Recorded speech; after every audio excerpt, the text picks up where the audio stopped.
right, we have a quorum, so why don't we go ahead and get started, because it's going to be another very busy day here at the County Council. Today is July 29th, and this is a joint committee session. First time I've participated in 3 committees. Not sure how regularly this happens, but we are joined by our Planning, Housing, and Economic Development Committee members, our Education and Culture members, and our Health and Human Services Committee members. And our discussion this morning surrounds youth sports in Montgomery County. This council has been very clear and transparent in wanting to ensure equity across all of our county government. And we passed landmark legislation earlier this year, thanks to the leadership of Councilmember Navarro and all of my colleagues, to ensure racial equity across the board. I had requested that the Office of Legislative Oversight conduct an analysis of youth sports participation in Montgomery County. I know everybody on this call and all of my colleagues I have spoken to individually about youth sports in our county, and everybody agrees that this is very important, not just to the overall health and wellness of our youth, but particularly as it relates to those issues around disparity.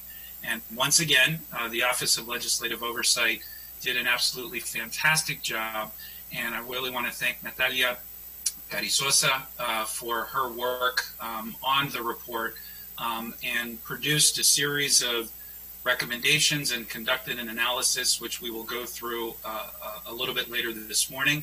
This was supposed to be on the agenda last Tuesday, but it was another one of those marathon days, and we wanted to make sure this issue received the attention that it deserves. And so I think we will probably start with the OLO report to establish the context for the discussion on youth sports, and look at those disparities within various communities, but also look at recommendations on addressing those disparities. And there has been a special appropriation that I've worked on along with Councilmember Rice that is being supported by all of my colleagues to specifically address those gaps in programming that have been exacerbated by COVID. We know that our sports organizations, all of us have been hearing from constituents, are struggling financially right now because they're not able to carry forward with leagues. They have not been able to carry forward with camps and some of their general programming. And they have had to lay off coaches, they have had to lay off staff, and those few organizations that were providing services in those sports deserts that were identified in the OLO report are especially at risk. And so it's important that we support those organizations as we have others. And so this is something that I think we need to focus on and certainly pay attention to. And I also, the other component of this is to stand up a fund that would be administered through the Community Use for Public Facilities that has done an outstanding job of standing up other funds to help ensure equity in the rental of space within county facilities, including parks. And so the other component to the special appropriation is providing another fund that would help underwrite the cost as we begin to resume sports programming to provide more financial flexibility to organizations. So that's what we are going to be doing today. We have an illustrious panel of folks within county government. Many of my former colleagues and very good friends in the Department of Recreation will run through the list of speakers soon. But before doing anything further, I want to turn it over to Councilmember Rice and then Councilmember Reamer to make some opening comments as well. Councilmember Rice. Well, thank you very much, Chair Albornoz, and you pretty much summed it up, so I'm not going to go into too much more, as I know that we want to hear from our guests today who are going to help us to, I think, help shape the future of what it means when we're talking about disconnected youth, when we're talking about more resources for our at-promise youth, all of these kind of sort of tag words that basically mean that we know that services don't oftentimes get to those that are of lower socioeconomic status or our communities of color. Growing up here in Montgomery County, I remember Wheaton Boys Club I participated in baseball as well as football with them, and it was great. The reality is those opportunities aren't as much as they used to be in terms of from an affordable standpoint. And it really is important for our recreation department and community sports organizations to really step up to the plate. And why is it important? It's important because we know that the results, and there are folks who are on the Zoom with us today who can attest to this. If we don't provide those opportunities for our kids will find other things to get into. They're always looking for that partnership, that camaraderie, that teamwork. You know, some of us find it in the gym. Some of us find it on the tennis court. Some of us find it, on the soccer field. Some of us find it in yoga class, right? It's always, whatever it is, it's that association that folks are always longing for from cradle to grave. And so from that perspective, I think about my mother who's on a bowling league. I mean, so even from a senior perspective, it's still about being a part of that group. That never goes away. That's a part of who we are as human beings. It's the reason why we're longing right now in this midst of a global pandemic and COVID is because we miss that. That's a part of what it is that we do, that kind of group mentality. And so from that perspective, when we think about it, if our kids are faced with choices and they don't have enough and the only choice facing them is gangs in their communities, what do we think they're going to choose? And I mean, we have to be real about that in terms of understanding that, yes, that doesn't mean every child is destined to join a gang if you don't have a community organization in their community. No, but why would we want them to choose? Why would we not just want, or not have the ability to choose? Why would we not want that to happen for our kids? And so, from my perspective, it's a no-brainer. It's something where we know all the positive aspects of being involved and engaged in sports. Even if they're individualized sports, both of my girls, as many of you know, play golf. But even that, from that standpoint, still develops in terms of how to perform in a high pressure situation, which is always important for our kids to learn, how to behave and have a modicum of respect for something as well as respect for others. Those are all things that are taught in all these kinds of sports activities. Principles that we know go on with you as an adult. And so from that perspective, when we really talk about Be Well 365, when we talk about what it is about shaping the whole child, sports certainly plays a role. All of us can think back to any of the sports that we played and some of the things that we learned from that we still carry with us today, whether it's perseverance, whether it's pride, whether it's, it's all kinds of things. I still remember, one of the home runs I hit as a little kid in Wheaton Boys and Girls Club. That's crazy. I'm almost 48 years old, but I still remember that exact day. That's the kind of stuff that, again, we want to have so that folks can look back on that and smile, right? Folks can look back on that and say, yeah, that was something that I was able to accomplish in a time in which things are so tough and so hard. It's great to have that joy. And that's what sports brings to a lot of people in our community. So I just want to say thank you, Mr. Chair. Thank you to all of my colleagues. I mean, we have pretty much everybody on the council on this call, so this is great. It just shows the level of support that we have. It shows how much this means to everyone and how important this is moving forward. And I know we're going to do the right thing and continue to stand up these organizations in our community. One last plug, just very quickly, and I'm sorry, but I have to say this. With Robin Riley and the Director of Recreation, one of the things also that I must say and compliment them on is thinking outside of the box. Because, right, we always think about the traditional stuff, but we don't think about the non-traditional stuff. And I will just tell you, as an avid snowboarder, when they partnered with Chill, when they did stuff like the Fashion Boot Camp, those are things, too, that go outside of the line that still build that camaraderie, that really take it to the next level in terms of inclusion and empowerment. When you talk to those kids from both of those activities that I was intimately involved in, one where my wife was the host and was doing, it was amazing to hear. And again, that's something where those kids will 10 years from now, 20 years from now, talk about, well, let me tell you about the time where I conducted a fashion show. And they'll talk about how successful it was and how they won, how they came in first place and all this. They'll talk about that forever. That says something. And so I just really want to give kudos to, again, thinking outside of the box, doing things that we know are going to be incredibly empowering to our individuals in the community, and truly making a difference. Thanks, Mr. Chair. Thank you, Mr. Chair, and I hope somebody inspected that bat after you hit that home run.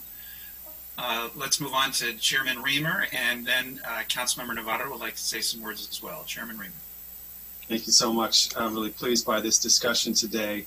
On a personal level, I have been coaching in baseball for the last number of years, maybe 5 years or so, and it's been a very fulfilling experience. And as Craig Rice said, I still draw upon my experience as a 10, 12-year-old, 13, 14, 15, but in sports, especially, that 11, 12-year-old, time. It was a time when I was one of 2 white kids on a Little League team. And that was a very powerful experience for me. I think it helped shape my life in terms of my willingness to get outside of a comfort zone and be the only white person in a room, which is something that, I think we all should do more of. I also perceive the issue with equity here, and it's been a real concern for me for a number of years. And I have been raising this issue of, our sports leagues have increasingly become expensive. They're tournament focused, they're travel focused, and they're expensive not only in dollars but in time. And really, it's the time that is actually the greatest resource that a parent has to have to support their child's participation in sports once they get past the age of 8. They have to be able to drive their kids long distances for a lot of these leagues and spend a whole weekend at a tournament. And that does work fine for some. For some families that's like what they do together and it works, but for a lot of families it doesn't. And whether you're looking at child development or whether you're looking at the good of sports, it's a bad phenomenon when you don't have enough access to to play. There are so many kids who are future champions in soccer or baseball or basketball. Maybe less so basketball because you can play it kind of wherever. But there are so many kids who are future champions who are just not going to get the time that they need in play, and so they're not going to develop. And then the game itself is suffering. It's starving its own farm team essentially, and underfunding it. So I was thrilled when Councilmember Albornoz requested the OLO report. I thought that was very astute to kind of take a whole look at the state of youth sports in the county, and let's figure out how we could chart a different course. I've been trying to tackle this through the fields issue and just assuring that there are sufficient fields, and that's going to be something we're going to hear about, is that the more we want to grow sports, the more field access we're going to need. So the last 6-7 years I've been working hard on fields and growing that with my colleagues, especially Councilmember Rice working that, and guidance from Councilmember Albornoz when he was Director Albornoz on growing our field program. And so I think we need to keep that going. But we also need to look at new facilities like the hard court soccer facilities that could really be fit into a lot of our urbanized areas where there aren't enough grass fields and would allow for play, particularly in soccer. So I'm thrilled by the conversation. I look forward to a more concerted strategy to grow youth sports generally and recreation level leagues. And I think it'll make a tremendous difference. Thank you. Thank you very much, Chairman Reamer. I should have said this at the beginning, but making this a unanimous council session today, although not members of either of the 3 committees, I want to welcome Council President Sidney Katz and Council Vice President Tom Hucker, who are joining us this morning. Councilmember Novato. Thank you so much. This is a pretty unique item here that the entire council is present. That's a wonderful thing.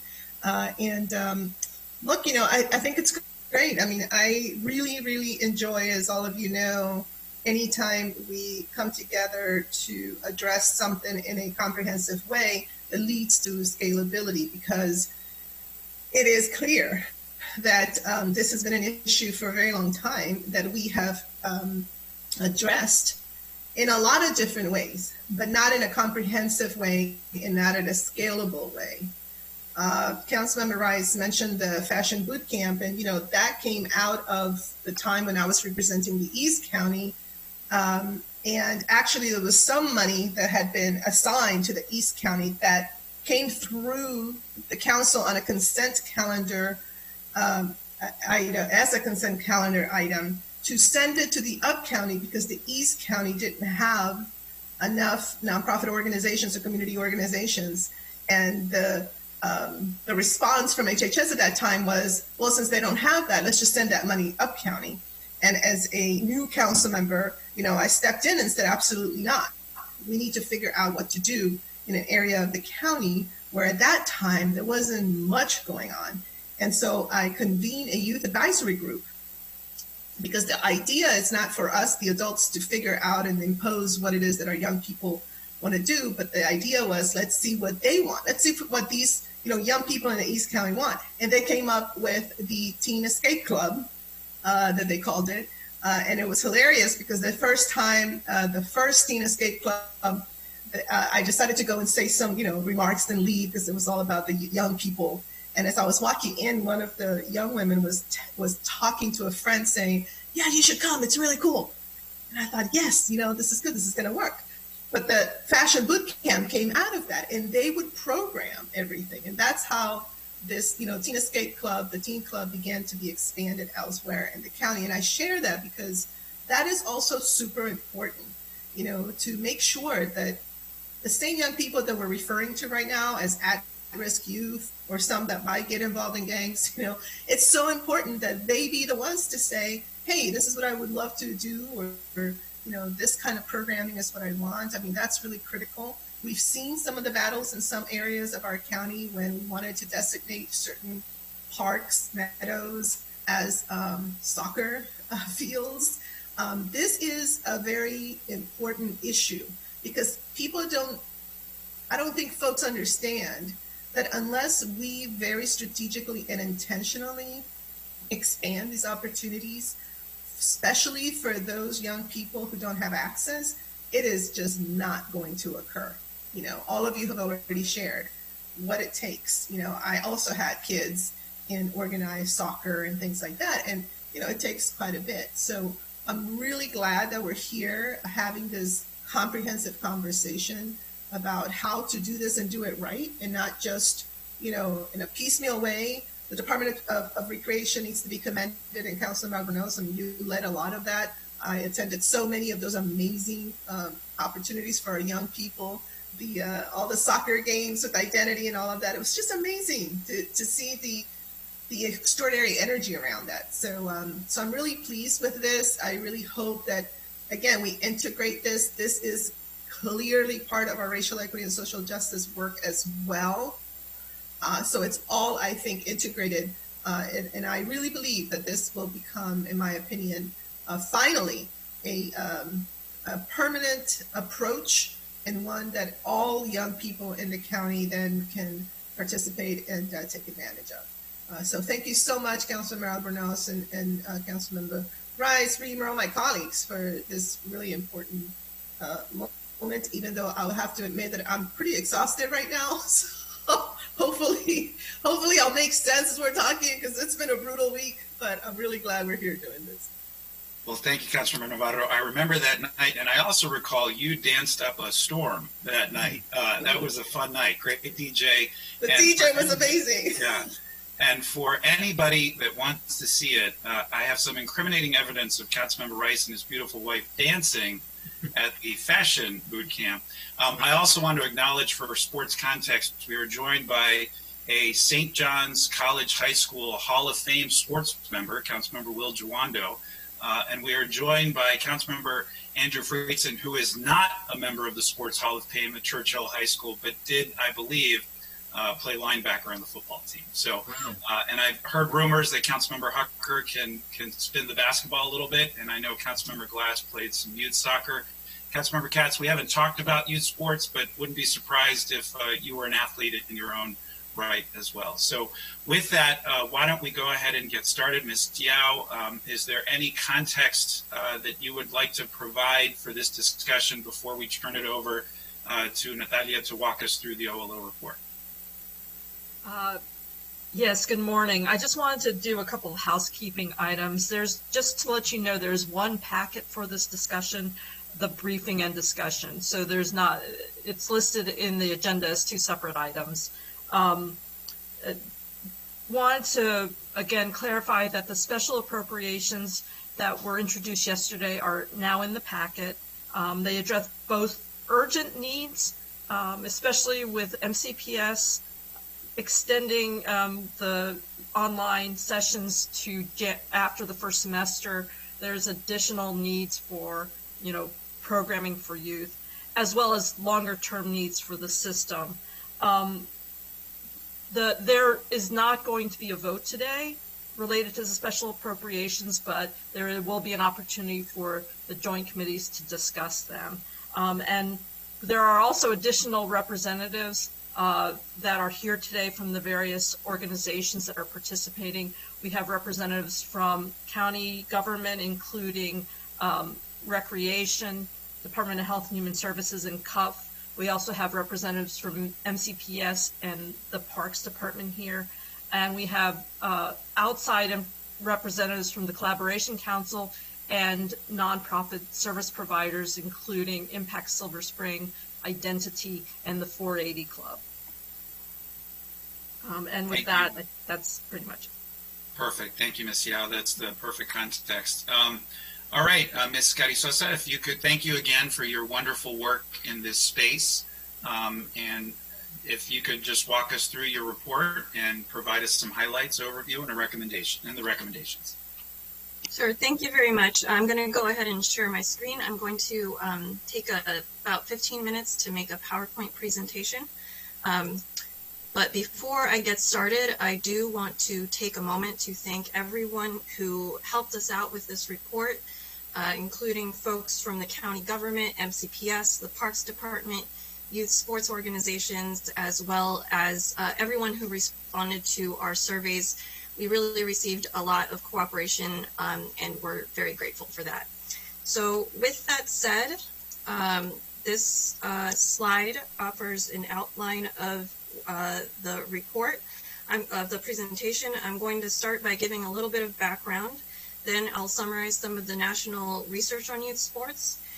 I'll then talk a little bit about the youth sports landscape in Montgomery County. Then I'll summarize some of the stakeholder observations we heard about youth sports in the county. I'm also going to give a short overview of some findings from the Aspen Institute on the impact of COVID-19 on youth sports. And then I'll go over all those recommended discussion issues. So there are a couple of background items I want to mention. The first is that this OLO report was received and released by the County Council in March and is based on data and information gathered prior to the COVID-19 pandemic, although we did, for this presentation, gather, as I mentioned, some research on the impact of the pandemic. And the second item is just to define youth sports. Youth sports includes recreational and competitive sports leagues and clubs, interscholastic athletics, and instructional sports classes and camps, as well as pickup and individual sports. This particular report is focused on youth leagues and clubs in Montgomery County, although we do have some data on MCPS interscholastic athletics. So in terms of the national research on youth sports, the first major finding that emerges is that physical activity generally, whether that be a child playing on a soccer team or riding her bike to school, confers significant physical health, mental health, and cognitive benefits for children. And a related point is that team sports specifically, because they allow youth to interact with their peers and with adults, confer some additional benefits. This slide summarizes some data. Only about a quarter of children nationally met federal physical activity guidelines in 2016. These guidelines call for children to engage in 60 minutes of moderate or vigorous physical activity per day. The data also show that boys are more active than girls and that rates of physical activity drop off significantly as children get older. Data compiled by the Aspen Institute indicate that the percentage of children ages 6 to 12 who play team sports regularly has declined somewhat in recent years. And the data from the Aspen Institute also shows significant disparities in participation by race and ethnicity, gender, and family income. And there are also some other surveys that indicate disparities by sexual orientation and gender identity. The Aspen Institute focuses on the 6 to 12 age range because they have found that that's a really key turning point. On average, children quit a sport at age 11. So as a result, the Aspen Institute has developed a framework for increasing sports participation among children ages 6 to 12. They call this their 8 plays. The first play is to ask kids what they want and then offer it. The second is to reintroduce free play, which has declined in recent decades and which is known to promote long-term sports participation. The third is to encourage children to sample different sports, since giving children more options increases the number of kids who want to play, and also because focusing exclusively on one sport really leads to burnout. The fourth play is to revitalize in-town recreational leagues, which are being replaced by competitive travel leagues. The fifth is to think small by looking at small spaces that can be used for sports in communities with shortages of athletic facilities. The sixth is to design sports for children's development so that programming is age appropriate. The seventh is to train all coaches. Right now, most coaches don't receive training in sports skills or motivational techniques. And then the eighth is to emphasize prevention to reduce sports injuries. I'm now going to provide an overview of the youth sports landscape in Montgomery County. This slide summarizes the public provision and facilitation of youth sports. The slide focuses on youth leagues and clubs. It doesn't include the many instructional sports that are offered by each agency, and also for brevity, we don't summarize on this slide the provision of sports by municipalities. The county government, in the county government, the recreation department provides recreational programs, services, and facilities, including youth basketball leagues. The Office of Community Use of Public Facilities issues permits for sports leagues and clubs to use public athletic facilities. Montgomery Parks, or the Parks Department, manages and maintains athletic facilities in the park system. Montgomery County Public Schools operates the interscholastic athletics program at its 40 middle schools and 25 high schools. And then finally, the Montgomery County Revenue Authority operates the MCG Juniors Golf League at its golf courses. The Recreation Department's youth basketball leagues represent the county's government's largest youth sports offering in terms of the number of youth that are served. We did find that participation in the leagues actually increased from 7,500 registrations in FY17 to 8,300 in FY19. And the data show that male participants did account for about 2/3 of participants in FY19, and also that youth in southwestern and western Montgomery County participated at the highest rates. This slide summarizes some data from the MCPS Interscholastic Athletics Program at the high school level. In FY19, just over 20,000 rostered student athletes participated across all high school sports. The number of student athletes has remained relatively flat over the past 5 years, and we also found that students receiving special education services, defined as students with IEP or 504 plans, accounted for about 12% of student athletes in FY19. So in addition to the public provision of youth sports, numerous private and nonprofit sports leagues and clubs operate in Montgomery County. Many of them use public athletic facilities, such as fields or courts located on MCPS, parks, or county government facilities.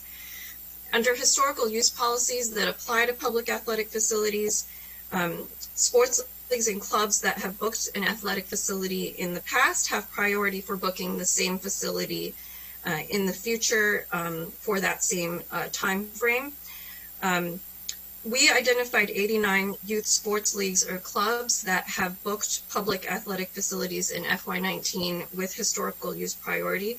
Unfortunately, we did not have specific data on the youth served by these leagues or clubs, but we did find that soccer was the most common sport offered, followed closely by baseball, and that more leagues and clubs served elementary and middle school age children than high school age youth.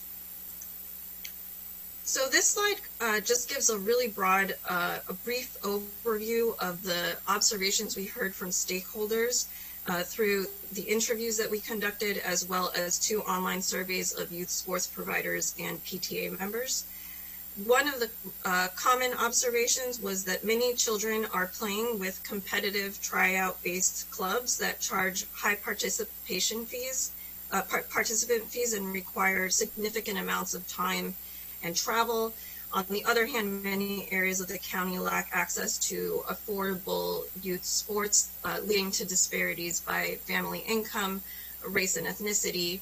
We also heard about disparities by disability status and gender. The second, another observation is that for youth sports providers, recruiting volunteer coaches and securing athletic facilities for their facilities are 2 key challenges. Some of the stakeholders suggested that historical use policies that apply to public athletic facilities represent a barrier to efforts to increase participation in youth sports, and that they perpetuate disparities in access. Stakeholders also expressed that opportunities exist for youth sports providers to collaborate more. And then finally, we heard a very common theme from parents for a desire for more recreational sports that are available to children who have not played the sport before and take place in their communities and specifically at their children's schools. So finally, this slide summarizes recent findings from the Aspen Institute on the impact of the COVID-19 pandemic on the youth sports sector. We do have some more details available on pages 3 to 4 of your packets. The first is that youth sports organizations are experiencing severe revenue losses due to the pandemic. The Aspen Institute conducted an informal poll during one of its recent webinars for youth sports organizations, and they found that over half of the 1,000 respondents anticipated at least a 50% drop in revenue in the next year. Another key finding that emerges from their research is that parents are increasingly concerned about sending children back to sports. A June survey found that only 53% of parents anticipate that when current restrictions are lifted, their child will return to play sports at the same or higher amount as before. Black and Asian parents were the least likely to expect their children to return to sports and the most likely to cite fears of illness as the reason. The third finding is that youth from low-income families face the largest impact from canceled sports programs, which provided a support system for many youth. These youth face numerous challenges, including food and housing insecurity, as well as barriers to remaining physically active during the pandemic. One of these barriers being a lack of space for social distancing in their communities. As sports programs resume operations, families impacted by job losses are going to be less able to afford program fees. Now, on the other hand, as a result of the pandemic, some experts are seeing opportunities to strengthen local and affordable sports. For example, the pandemic has placed a new burden on parks and recreation departments to ensure children's safety from COVID-19. But Aspen Institute researchers suggest that this also presents an opportunity for agencies to set new standards for youth sports organizations that use public athletic facilities. And then with structured sports programs shut down, many youth are engaging in free play and family-based play, which had been declining for decades. Communities could build on this trend to promote neighborhood-level sports and free play as children return to playing. So this last slide provides our OLO's 3 recommended discussion issues. I just want to give a caveat about these. These were formulated prior to the pandemic. The first discussion issue relates to access to public athletic facilities. The Joint Committee may wish to discuss policies and processes around community use of public athletic facilities to identify ways to support affordable sports programs and encourage free play. A quick note about this is that OLO is currently working on a project related to community use of public facilities, and the upcoming report might inform this discussion. The second discussion issue relates to addressing silos in youth sports provision. The Joint Committee may wish to discuss options to promote collaboration and address silos, such as convening government stakeholders and youth sports providers to encourage partnerships, or organizing a sports fair to help families learn about sports programs in their communities. And then the last discussion issue relates to promoting and expanding affordable and recreational youth sports programs.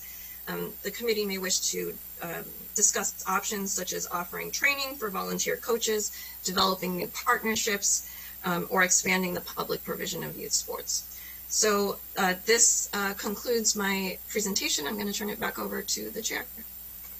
Thank you so much, Ms. Gabby Sosa. And I should have mentioned this at the beginning. So I played both basketball and soccer at Whitman, and my social life and just so much of my life at the time revolved around that participation. And I know students right now are absolutely crushed. Understandably, we had to make the difficult decision to keep everyone safe, but I know how disappointing, and I'm very concerned about the social and emotional well-being of a number of athletes who are not going to have a fall or winter season. I agree with the decision, but I just want to acknowledge that pain that a lot of students are feeling right now, and the loss that they're feeling at not being able to play this season. Students that have trained, that are going to compromise their ability to secure a scholarship on some level. Again, the right decision, but I just want to acknowledge how challenging that is. And I want to highlight two other elements that I think we haven't touched upon yet, but I can speak about in the first person. And that is how youth sports so actively supports our girls. It really significantly decreases the likelihood that they're going to be victims of sexual assault. It decreases the likelihood that they're going to be involved in negative and risky behavior. It builds confidence that is so important. And so as we look at youth sports programming here in our county, there does have to be a much more intentional effort to lift up young women and girls participating in sports as well, which is, I think, is an important part of this discussion moving forward. And then the final thing I want to say before turning it over to our illustrious panel is that when you look at the level of participation in youth sports and just sports general across the county, it truly is remarkable. And I think it calls for us at a later time, not right now, but to consider the development of some sports commission in our county that is regularly looking at the disparities that may exist within our community, making recommendations to us as a body and to the county executive, and that, no pun intended, or pun intended, levels the playing field so that we look at access opportunities across the board. We have boards and commissions in so many other key areas, but I think that one would really stand to benefit from support from the community. And I also, lastly, want to acknowledge the Montgomery County Sports Hall of Fame, which we stood up last year, inducted its inaugural class, and I think could also serve as a conduit to bring our sports organizations together, which I think is very important.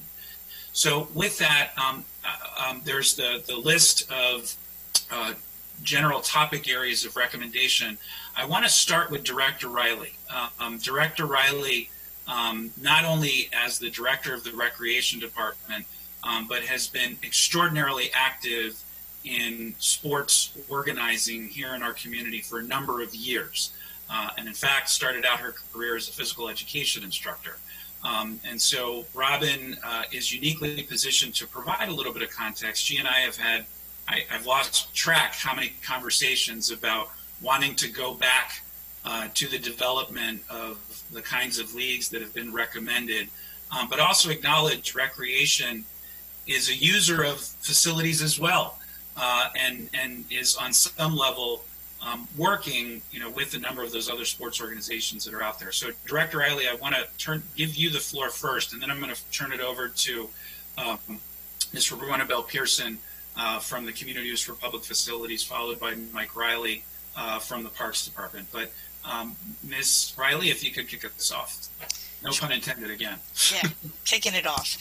Thanks for the opportunity. I have had a long history with the department, as everybody knows, and I began my career in sports, actually. And so I'm pretty passionate about it. And I've worked very closely with Gabe and on this topic for a very long time. We've been around the moon and back. Probably in our 30-year history, probably one of the biggest mistakes I think the department made was giving up soccer.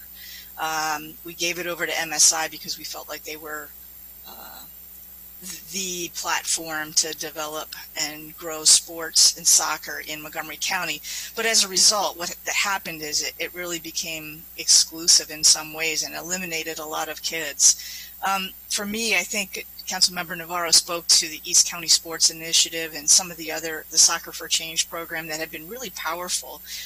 For me, and I'll let Adrian jump in at some point, we have gotten to a point where our basketball is really our primary sport, and that's not fair to a whole lot of kids who have other interests. And the transportation barriers and barriers around families who are often a little bit lost, who have the least, and are often thought of last, are missing in participation in sports or recreational opportunities. So I think Councilmember Navarro will probably attest to the fact and Gabe, you just talked about it, girls Soccer for Change. When we first started, Adrian can jump in, we probably only had 4 girls. And I think we're up to 6, maybe 8 teams now. And watching their development and grow, not just in sports skills, but in their own self-esteem and self-confidence and the connections they make through sports has been super powerful. We've talked a lot about Fashion Boot Camp. We've talked about Chill. All of those unique opportunities are something that many kids might not ever get if not for a connection to us. That connects them to an activity that they might not otherwise see, but it also connects them to people and adults. And I think that's just as powerful to making connections to their community than anything else.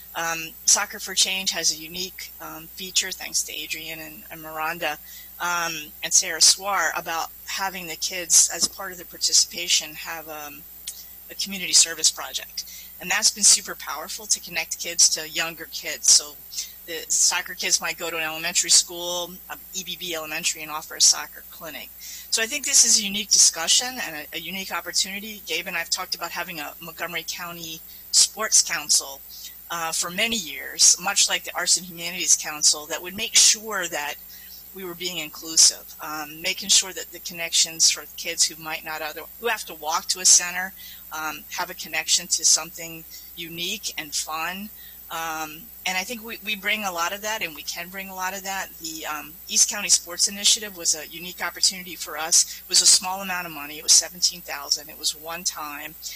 It gave us the opportunity to, in the White Oak area and the Colesville, Cloverly, 29 corridor, offer kids the opportunity to pair with Paint Branch High School. So we could do track and field at an elementary school level, but pair the high school students from Paint Branch, the track team, the softball coaches, to make that connection so that when those elementary school and middle school students moved through the process, and they still had a connection and had some background and passion about it. I think Councilmember Rice spoke about Chill. Chill has expanded from not only snowboarding, but we're doing skateboarding. We had hoped to do paddleboarding this summer. Of course, that sort of changed with COVID-19. But I think this is an opportunity to do it. Sadly, the pandemic has given us an opportunity to stop and rethink what we do, reframe it. I think Project Play and the Aspen Institute are really powerful in making that community-based sports be real again. So a student can, or a young person can walk to the nearby community center or a park field and have a connection in their neighborhood without having to take a bus. Or parents who are often working 2 or 3 jobs, working Saturdays when our basketball program can't get to East County Rec Center to play basketball. And as a result, we don't wind up having teams there. So we have to reframe what we're doing and thinking differently. And I think we can do that with skills and drills type clinics, especially now during the fall, to sort of expand some of that stuff. I'll let Amanda and Adrian jump in here. We're starting to do some pop-up activities this summer and into the fall that are much about what we're talking about: family fitness, family wellness, but also introduction to things that they might not otherwise have an opportunity to do by just walking to their neighborhood center. So with that, I'll let either Adrian or Amanda jump in if they have anything they also want to add. And we're happy to be part of this conversation. It's exciting for us. Thank you, Robin. First, I want to thank the council for getting a jump on this issue. This is a national issue that we're seeing hit recreation departments across the country, and there's a big push to bring grassroots sports back to recreation departments to do those very things, to break down silos and to bring back coordinated efforts. Robin mentioned the MSI, and I heard Councilmember Rice mention Boys and Girls Clubs. And to really understand a little bit of the history of how we got to where we are as a recreation industry is that, in the 80s, we had the face of volunteerism in our country, in our communities, in our towns was so different. There were recreation councils and small groups of volunteers that invested a lot of time and long-term efforts, and the face of volunteerism really have changed as demands of work and school and family dynamics have changed over the years. And with that shift, we didn't shift fast enough as a recreation department. We also went through a period in the 90s where budgets of local recreation departments were cut tremendously, and it was really looked at as a transactional relationship where sports benefits at the time were considered to be widely individual user benefits, and that's when recreation departments were expected to charge higher fees and recover costs.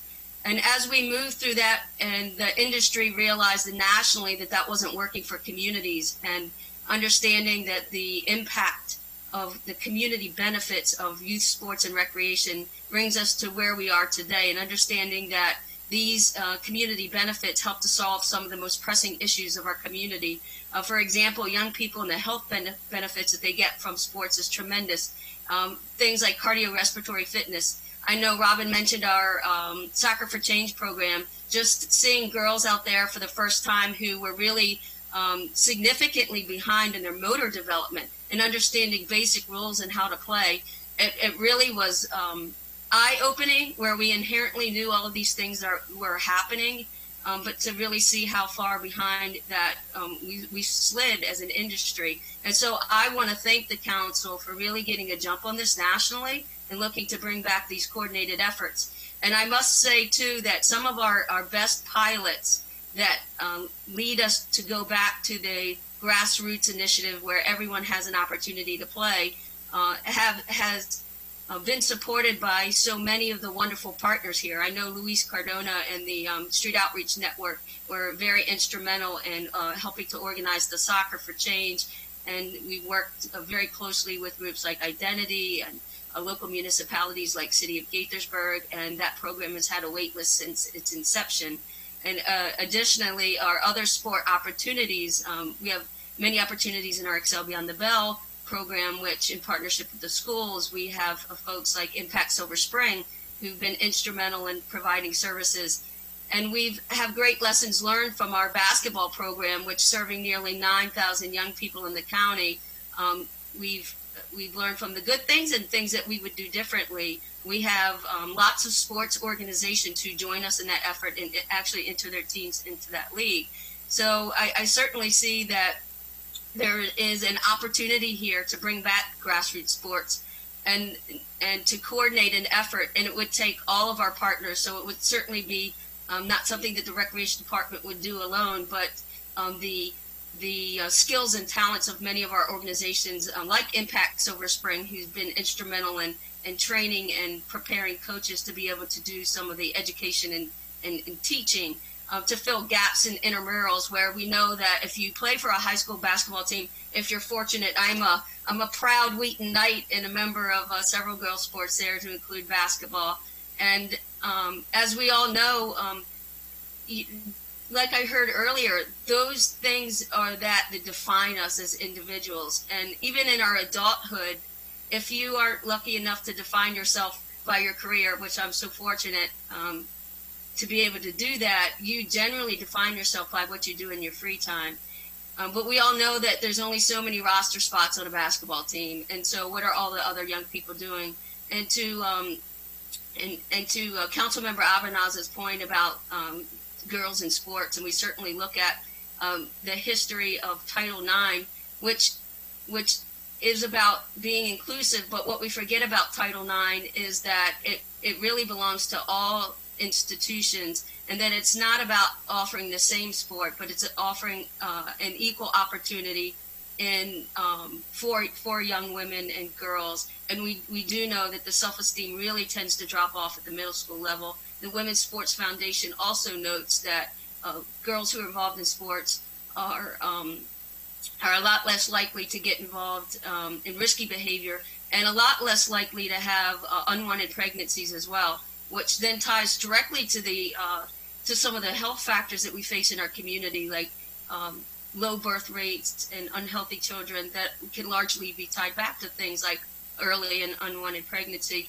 So I just say that to get young people involved in sports early is very impactful for our community. It has tremendous health impacts, developmental impacts, and I think that a grassroots sports initiative, building on some of the successes that we have from our basketball league, our Soccer for Change program, our East County Sports Pilot, is certainly the way to go. So I just want to thank all of the partners here, and I look forward to really putting something together and working also with our nonprofits to help expose more young people to what I would call the non-traditional sports. I would love to see us get more kids engaged in cheerleading and swimming and golf and snowboarding and skiing and all of those other opportunities that are out there. And we know that each time a young person experiences success in a sport, that we have data that shows that motivation to mastery translates to success in the classroom, and that resilience that we need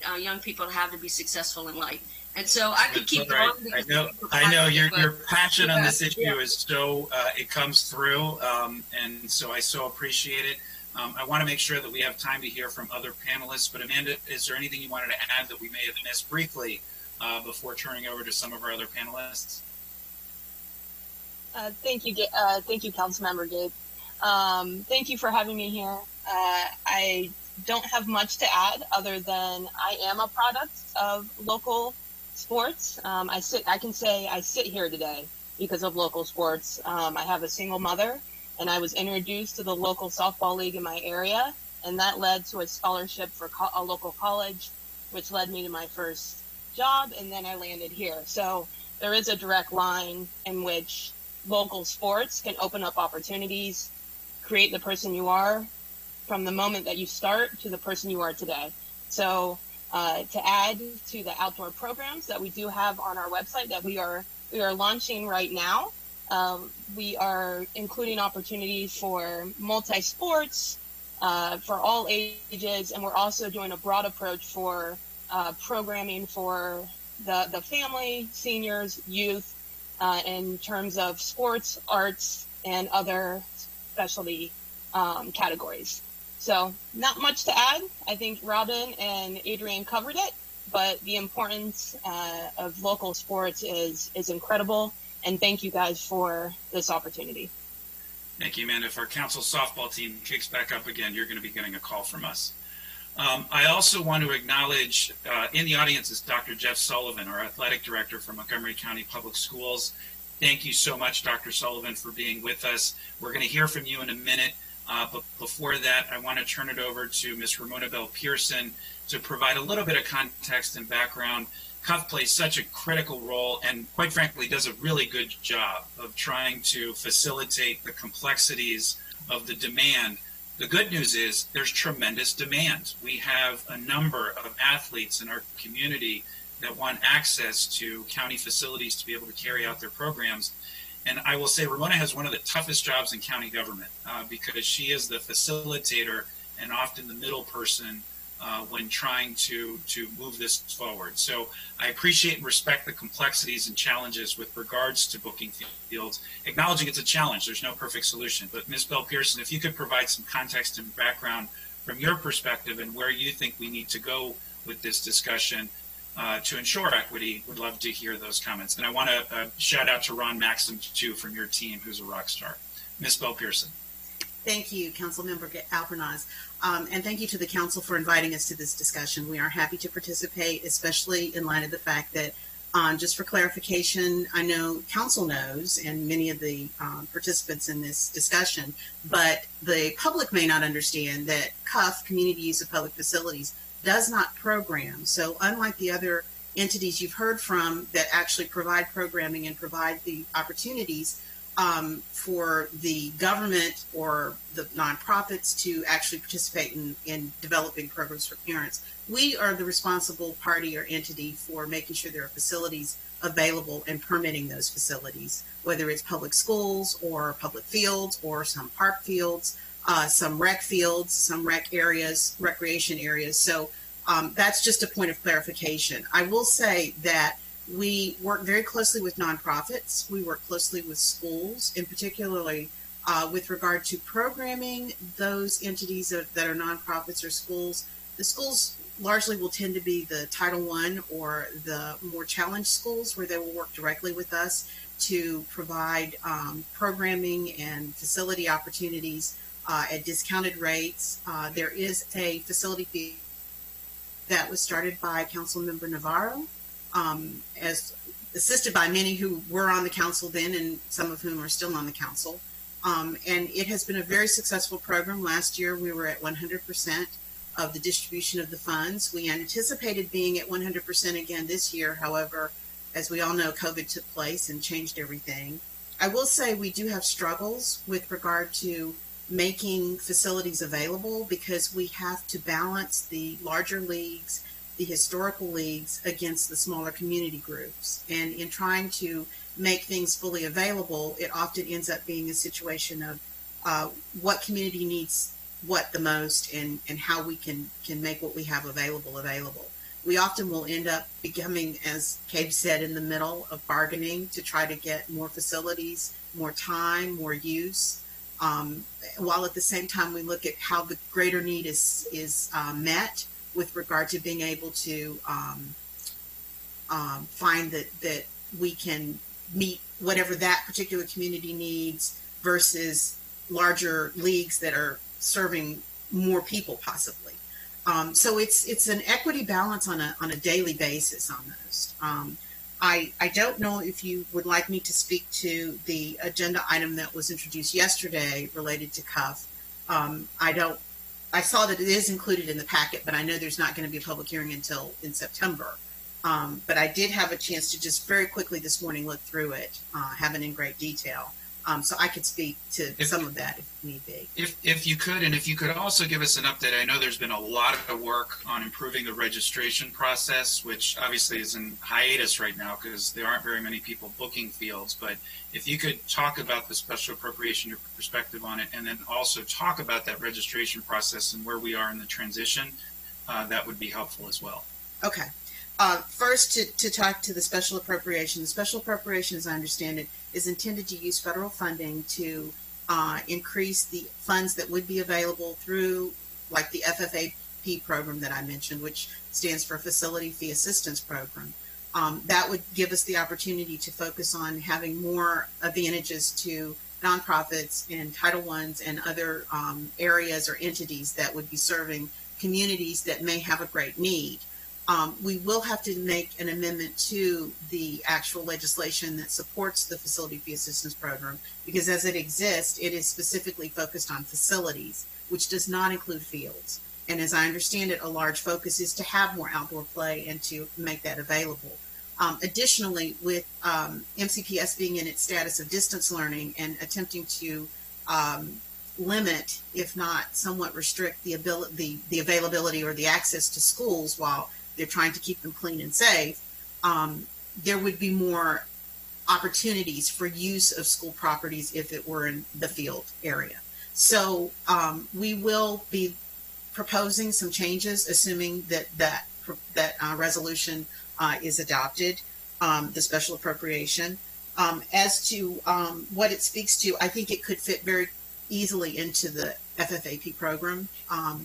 We would caveat by saying that you still should understand, even though there may be funding available through that special appropriation that would allow for maybe free facilities, free fields use, it is not going to apply to the fees that any vendors may charge, because we often run into that where we're giving them the facility, but then the parents are still faced with having some expenses. So that's just a caveat.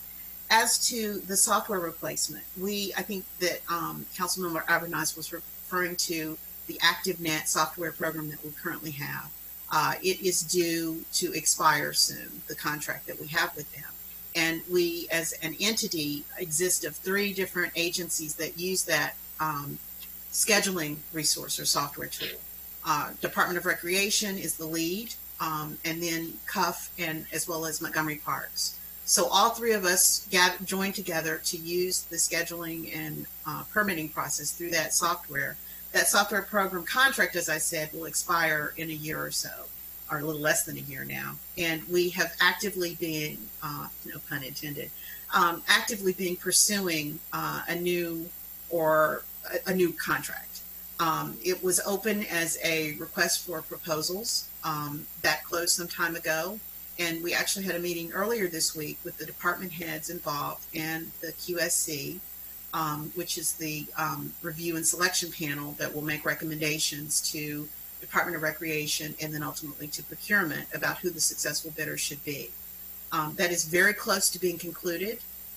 We're hoping that by the end of the year we will be hopefully concluded with contract negotiations, if not before, with a new or a new contract. I don't know if it'll be a new vendor. I don't know if it'll be the same vendor. I will say it's a highly confidential process, and they weren't even in the discussions with the department heads able to tell us who the recommended vendor would be going forward.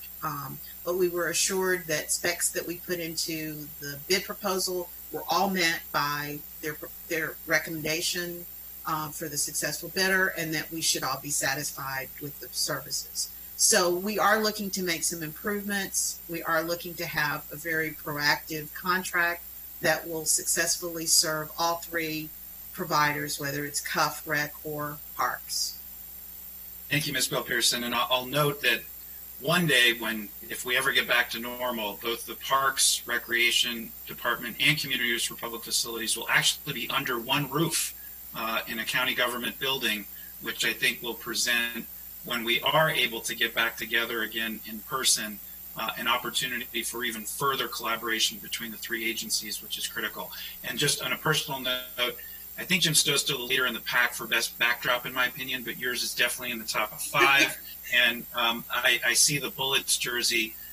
My first internship in college was with the Bullets, and this was given to me when I was an intern, so that's kind of ironic and kind of fun. Director Councilmember Abernathy, could I say one additional thing that I'm sorry I forgot? There is a fee study that we have been trying as the Community Use of Public Facilities to get organized and get up and running.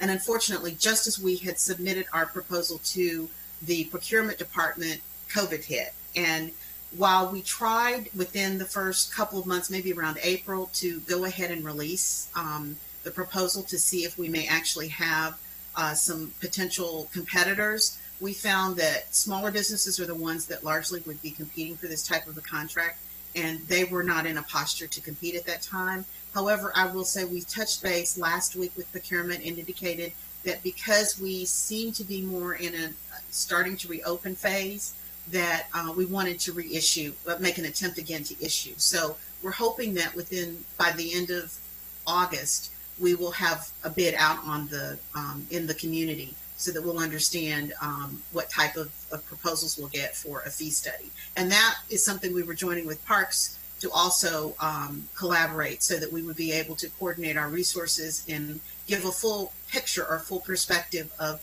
what might be needed to be studied to understand how best to establish fees. Thank you, Ms. Pell-Pearson. Director Riley and Kensington neighbor, if you'd like to make some comments. I know the Parks Department has done a lot of work to upgrade the quality of our fields, to ensure equity across various regions. If you'd like to add anything to this discussion for some opening comments, the floor is yours. Thank you so much, Gabe. I'm getting used to introducing myself as the other director, Mike Riley of the Parks Department. Thanks for the opportunity to speak to something that's really near and dear to my heart, which is sports and athletic fields. As you all know, it's also a very high priority for the chair of the planning board, Casey Anderson.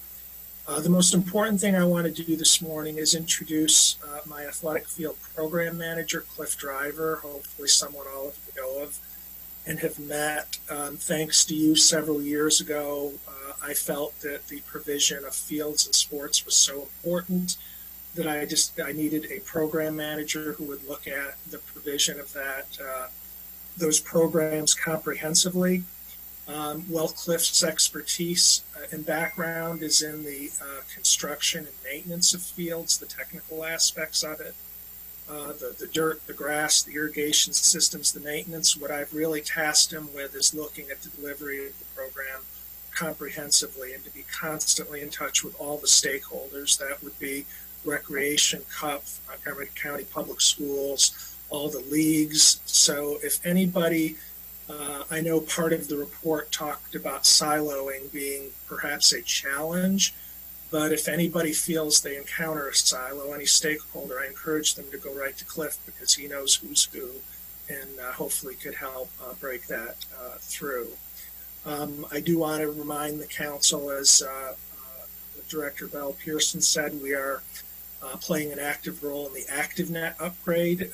I think that is going to be key. This is version 2. As you all probably have heard, version 1 had some bumps in the road, and I think making this more streamlined and user-friendly for the registrants and for the government agencies, and the ability to collect various data. It'll help us identify perhaps barriers is going to be extremely helpful. And also remind the council members that the Parks Department has a staff member actually embedded in CUP who does the majority of the field permitting. So we are, all the agency representatives that are on this call are constantly communicating on a regular basis. So I hope you don't walk away feeling that the siloing is a major problem. I won't go, as you know, we're in about our 20th year of major capital investment in fields. I've briefed you several times on what we've done, and this is the park fields, the school fields, and now even county fields with the White Oak Recreation Center that we're working on as we speak. I'll just summarize that 20 years by saying in the initial stages of the program, it was a lot about quantity, about how we deliver more field space for the traditional sports of baseball or football or soccer. And in the latter years of the program, we've had a big focus on quality to make sure that when people show up at the venue, if the venue is supposed to have grass on it, that there's actually grass there, and if the field is ready. I do want to just highlight, when people say sports, there's so much variety, and I think we should all be proud of some of the things that we funded and delivered over the years. I'm talking about things like the first cricket field that we just opened up in Germantown, the Miracle Field, which provides access for kids with varying abilities. We've just added our first futsal and mini pitch courts in the parks, words that people wouldn't even know what they were. A few years ago, we've partnered with the Capitals to bring in ice hockey, outdoor ice hockey rinks. We had a football problem to solve up in Germantown, and we converted a open space a few years ago to a football field. So my point is, just when we say youth sports or adult sports, one of the areas of focus for us and our planners is what should we be providing? Given the limited resources available, should we be building another baseball field, a softball field, a soccer field, or focusing in addition on some of these new and emerging sports? Wrapping up, one thing I'll say, I do agree that we need to focus on removal of barriers to access, and one of the things I think we are doing and have done that is so important there is upgrading the schools at the elementary, the fields at the elementary schools. And as you know, Casey and I have pushed that program very, very hard and tried to eke out as much funding as we can. But think about it. These are, I think, location really matters here. If we're talking about growing youth sports in the communities where the kids live, we have these public outdoor spaces in the communities we want to serve. But perhaps the field is not ready or enticing or being maintained in a way that it can be used. And that's why this program to go in and upgrade and then increase the level of maintenance at these elementary school sites, I think, is so important. And what I have to wrap up with, we believe, based on updates to the county's COVID website over the last 10 days, that the Parks Department will be allowed to permit low risk and medium risk sports beginning September 1st. I have a formal request for confirmation to Dr. Gales to just give us the thumbs up that we have a written record that we are allowed to go ahead with those things. But that's my understanding today, based on what the county has published, is that we will be able to permit with certain restrictions and safeguards certain low and medium risk permitting sports this fall. And if the council member is willing, I'd like to have Cliff Driver just briefly introduce himself and get his face on the screen. Sure. Briefly, Cliff, we've got a few more speakers, and we're going to get to questions in a minute. But Cliff, we're going to introduce you. Great. Thank you so much. I'm Cliff Driver, Athletic Field Program Manager for Montgomery Parks. This is so critical for our landscape in the community. I grew up playing recreation sports. A shout out to how I used to know him as Mayor Katz, growing up playing City of Gettysburg sports. So thank you now, Councilmember Katz, for those opportunities. That it's so critical for developing our youth and making sure that we're ready to take that next step. And I won't get into all the things that so many of the people previously have talked about. It's critical for us to make sure that as we're talking about outdoor sports, the facilities are at the front of that conversation. The old saying is everybody talks about, if you build it, they will come. It's accurate. We know that. If they build it, it encourages additional use, both in terms of programming and walk-on. So just to echo what Director Riley talked about, we are focused on improving services across the county. Our MCPS Tough Renovation Program is following a social equity map, and that's our goal, is to start in that order, and we'll work ourselves down. But in general, we're trying to make upgrades both on park facilities, school facilities, and rec department to provide safe environments for our athletes, just to encourage additional participation. So thank you so much. Thank you, Mr. Driver. So what we're going to do is we're going to hear from Dr. Sullivan, and then we're going to get a community perspective. Then we're going to do Q&A. And we're going to aim to finish between 11:45 and 12 to give us a chance to catch our breath before another marathon session this afternoon before full council, and then make recommendations from there. And I know some of my colleagues have questions. We're going to wait until everyone speaks, and because all of this is connected. But Dr. Sullivan, want to give the floor to you, and thank you, sir, for your leadership. I know MCPS, as I said earlier, made the very difficult but appropriate decision to suspend youth sports, cancel youth sports for the fall and winter season. And also, if you could talk a little bit more broadly about your observations with regards to youth sports participation, what you're observing at the elementary, middle, and high school level, and anything else that you'd like to add. If you can do it in about 5 minutes or so, and we can get back to more Q&A afterwards, that would be helpful as a guide. But Dr. Sullivan, please. Thank you, Councilmember Albornoz, and I want to thank the rest of the council for including MCPS in this discussion. I also want to thank the partners on this call with Parks, Rec, CUP. Certainly our program does not run without your support. And I also want to thank our community partners and youth sports representatives, because the work that you do with our youth certainly makes our interscholastic program that much stronger.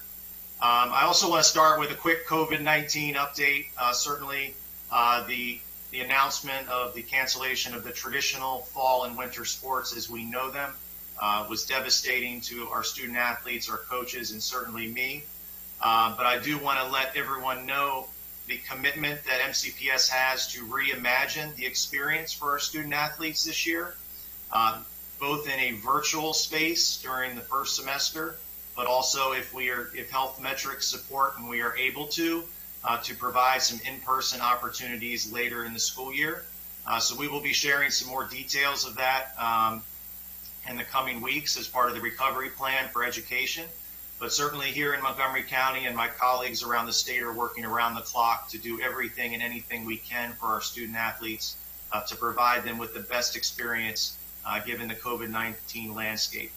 One thing we all know on this call is that the only thing in control right now is the virus, and we are trying to operate within those confines in the sports world, and I pledge that we are doing that, and I'm very excited about the opportunities here to engage our students. I'm also very intrigued by the bigger discussion about what I deem the participation pipeline, if you will. So we start with youth sports into our middle school and high school interscholastic programs, and then certainly on to college for some athletes, and even for a fewer number onto the professional side. But really focusing in up through the interscholastic model, that participation pipeline of really working collaboratively to ensure that we are supporting all of our students across Montgomery County. And I believe in order to, and it's already been alluded to, certainly I know that the council with social justice and equity, that I believe, and this is something in our program, that everything we do starts with the equity lens. And this is something that in the past couple of years we have tried to instill that mindset in the leaders across MCPS athletics. And we own our ability to champion equity and play a major role in promoting that and supporting the core values across MCPS and across Montgomery County. Because certainly our student athletes are becoming, as we heard on this call, community members and community leaders who are still to this day speaking about their experiences in our program as student athletes. So that has been something we have instilled a mindset of. We don't want student athletes just coming to our program. We want to bring our program to our student athletes. And I think starting with that mindset is very important. I also think it's important to infuse the student voice into our program. And last year we launched our Student Athlete Leadership Council, which features 2 students from each of our 25 high schools. And that group did amazing work this year in really helping us look at our program through a critical lens, part of which was the equity piece, and engaging not just our leaders in the Student Athlete Leadership Council, but also our Minority Scholars Program and our newly founded MoCo Pride Group to really elevate the voices of our Black and Brown students and our LGBTQ plus community to make sure that we are looking at equity more than just a gender, which is traditionally talked about, which is certainly important in terms of boys, girls sports traditionally, but really looking at the overall equity piece in our program. I also wanted to share my passion for the equity and just looking at marginalized populations. I was fortunate to complete my doctoral studies at the Mecca of Howard University, and my dissertation was on the impact of athletic participation on African American and Latino males in urban school settings. And I think this is a passion for me to really think about and infuse my studies into our program to really look at the opportunities. And I'll give you a very quick Cliff Note version in one word of the findings, and that's access. We have got to think about access and the ability to break down any barriers that exist to participation in our program. And so that is something I'm very passionate about, and I think talking to our athletic directors and our sport directors and leaders across our program, and certainly our coaches, that is something we have to continue to champion and own. And as part of that in MCPS athletics, we're excited to this year launch our Equity and Social Justice Committee. That will be, they've termed the acronym BRIDGES, which stands for Bridging Resources in Order to Develop Greater Equity Through Sports. And I think the bridges doesn't just span to us in MCPS athletics. The bridges notion applies to certainly our youth sports, our partners on this call, also reaching out to our contacts at the college level to think about how we can all improve the experience in our interscholastic program. So I'm very excited about the efforts that are going to be upcoming as we formalize our work around equity and social justice and thinking outside of the box and really pushing ourselves to look at our program through a critical lens. There are a lot of things that have, and certainly you have spoken to your experiences over the last decades as a student athlete in our program. We've done some great things. We have some outstanding programs. That being said, it's an important time for us here as we enter 2020 and beyond to look at how does our program look in the next decade? How do we look moving forward? And using equity as the core of our why, in addition to that committee I mentioned, we started a strategic planning process last year that unfortunately got tabled with COVID-19, but we are engaging in a long-term strategic plan process and certainly want to incorporate the partners on this call and look at our program through a critical lens moving forward to make sure that we're serving our students and our communities the best way we can.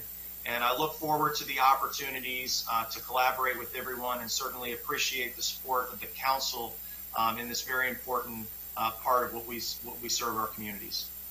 Thank you, Dr. Sullivan. I'd be remiss if I didn't acknowledge the great work of Chairman Rice and the incredible Education and Culture Committee and overseeing issues with regards to MCPS. We're going to get to Q&A in a second, but I wanted to give him a shout out, and also to Councilmember Friedson, who is our lead on Parks Matters and has been, in his short time on the council, working tirelessly to expand opportunities within the field renovation. So really just want to express my appreciation to him.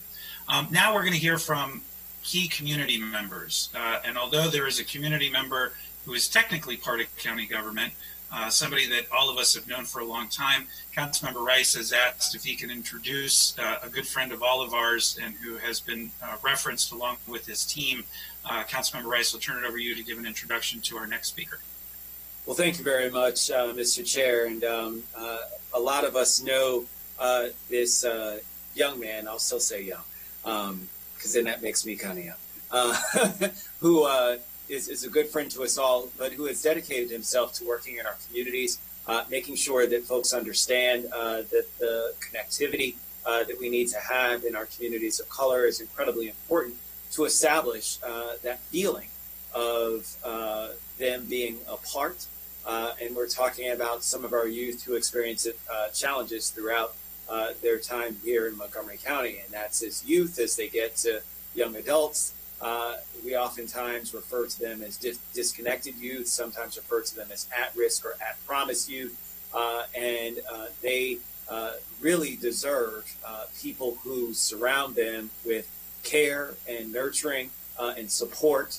And an organization like Street Outreach Network does a phenomenal job in terms of making that happen. Just from the name, they are on the streets, they do the outreach, and they network them with different services to make sure that these folks are reconnected and that they feel a true part of our community. And so I'd like to turn it over to, and it's interesting, Dr. Sullivan, when you shouted out the real HU, he got excited. So I want to turn it over to one of my fellow Bison, a great leader in our community, Luis Cardona.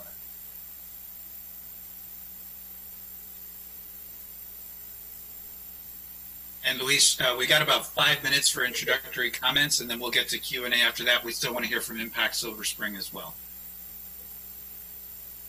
Am I speaking, council members? Or yes, you're on. You are on. Good morning. I apologize. So yeah, no, thank you very much. And I think this is a very interesting conversation and discussion. I know that Councilmember Rice and I had been talking about this for a couple of years, as have Councilmember Arbanos and Councilmember Navarro, thinking back to the tragic death of a young man that was shot in Germantown. And I can't remember my name right now, but I remember, reading an article in the Sentinel about how his mother made every effort possible to have him engage in something positive. Apparently, this young man was a very good athlete, really struggled academically, but was a real good athlete. And she said she moved from New Jersey to Montgomery County because she was hoping she could provide her child with an opportunity to thrive and live. And unfortunately, she just had a real difficult time navigating those systems that would provide those kind of opportunities specifically around sports. And so I know that drives a lot of the work that we do and why we support organizations like Joe Hooks and PHED, Doug Reamer at Backyard Sports, and even Impact, and all the wonderful work they are doing at the grassroots levels, providing opportunities for children, and in particular for those families who ordinarily just cannot afford or don't have the same privileges that those of us do that have children who are in organized sports, who play on travel teams and things of that nature. And so I know for me this is very personal because I have a coaching experience of over 20 years in baseball, football, and basketball, and I definitely always see how those disparities have an impact on the young people that we work with. And it's always tragic for us where my staff and I kind of reflect on these young men who either end up in prison or who end up being killed and whatnot. And quite often, many of them are former athletes from this county. And not to do a blame game here, but just kind of like, what could we have done differently? Could we have done anything differently? Did they take advantage of everything we had to offer? Did we have enough to offer? So I believe this discussion can help guide us in that direction. So thank you very much. Thank you, Luis. That's perfect context. We'll get to the solution part soon, but you are part of that solution along with your entire team. So thank you for your leadership. I also now want to introduce representatives from Impact Silver Spring. We'll start with Mike Rubin. Impact absorbed a really great nonprofit organization called the Long Branch Athletic Association, which was actually founded by a buddy of mine, Adam Luking, a number of years ago as part of his public policy project at the University of Maryland. The program took off. Many of us that played in the celebrity basketball game that benefits the Long Branch Athletic Association, including our county executive, Mark Elridge, who I will note in one game had more fouls than points. But he had a lot of rebounds too, so he actually played pretty well. But I really want to acknowledge Impact, the work that they're doing to bridge the gap to ensure families have access to quality youth sports programming. They have a strong partnership with the Recreation Department. So, Mr. Rubin, I'd like to turn it over to you to provide some background and context about the services that you guys provide, what you're seeing, and then after that, we will transition to the formal Q&A among my colleagues and the panelists. Mr. Rubin. Thank you, Councilmember Albornoz, and good morning to the entire council. My name is Michael Rubin from Impact Silver Spring. First, want to thank you for the opportunity to share a few thoughts with you on the topic of youth sports. And I want to thank the Office of Legislative Oversight for such a comprehensive report on this issue. We were glad to cooperate in the effort, and we'll just note that the challenges that are highlighted in Table 14 of the report are still accurate, particularly field rentals, funding, and transportation. But COVID-19 has exacerbated some of these and created some new challenges as well. Let me say one thing about the challenges of renting fields. Although there is preference given for historical permits, frequent field closures for renovations puts programs like Impact's into competition with all the other private, mostly for-profit programs in the county for field space. Most recently, the CUP system was malfunctioning on July 15th when the booking period opened for the fall, and we were unable to get our preferred field option. I would encourage you to find a way to provide preferences for nonprofit programs that are geared toward low-income and immigrant communities. Let me step back and give you a little background. For over 20 years, Impact Silver Spring has been bringing people together to build diverse, place-based social networks in targeted neighborhoods that bridge differences, foster interconnectedness, and strengthen communities. The Impact Sports program that serves primarily youth from K through 8th grade is a concrete example of Impact's grassroots neighborhood work, as well as a high-quality sports program. Carmen Hernandez, Impact Senior Network Builder, is a liaison with the community and fosters relationships with parents during practices, connecting them to other activities and opportunities in our network, including civic empowerment classes and training on how to start micro and small businesses. In this way, Impact is able to meet the community where they are and engage them in efforts to address some of the underlying equity issues the community is facing. This has been particularly important during the COVID-19 pandemic, as we were able to provide social support and access to emergency funding for these families, many of whom did not qualify for federal or state support. Such support is critical, as this group was very hard hit by the pandemic, including the tragic death of a 10-year-old soccer program participant due to complications of COVID-19. In addition to the important role that the sports program plays in strengthening community, another key issue and need that Impact Sports aims to address, which is highlighted in the OLO report, is the lack of high-quality, accessible sports options for low-income and immigrant youth in Montgomery County.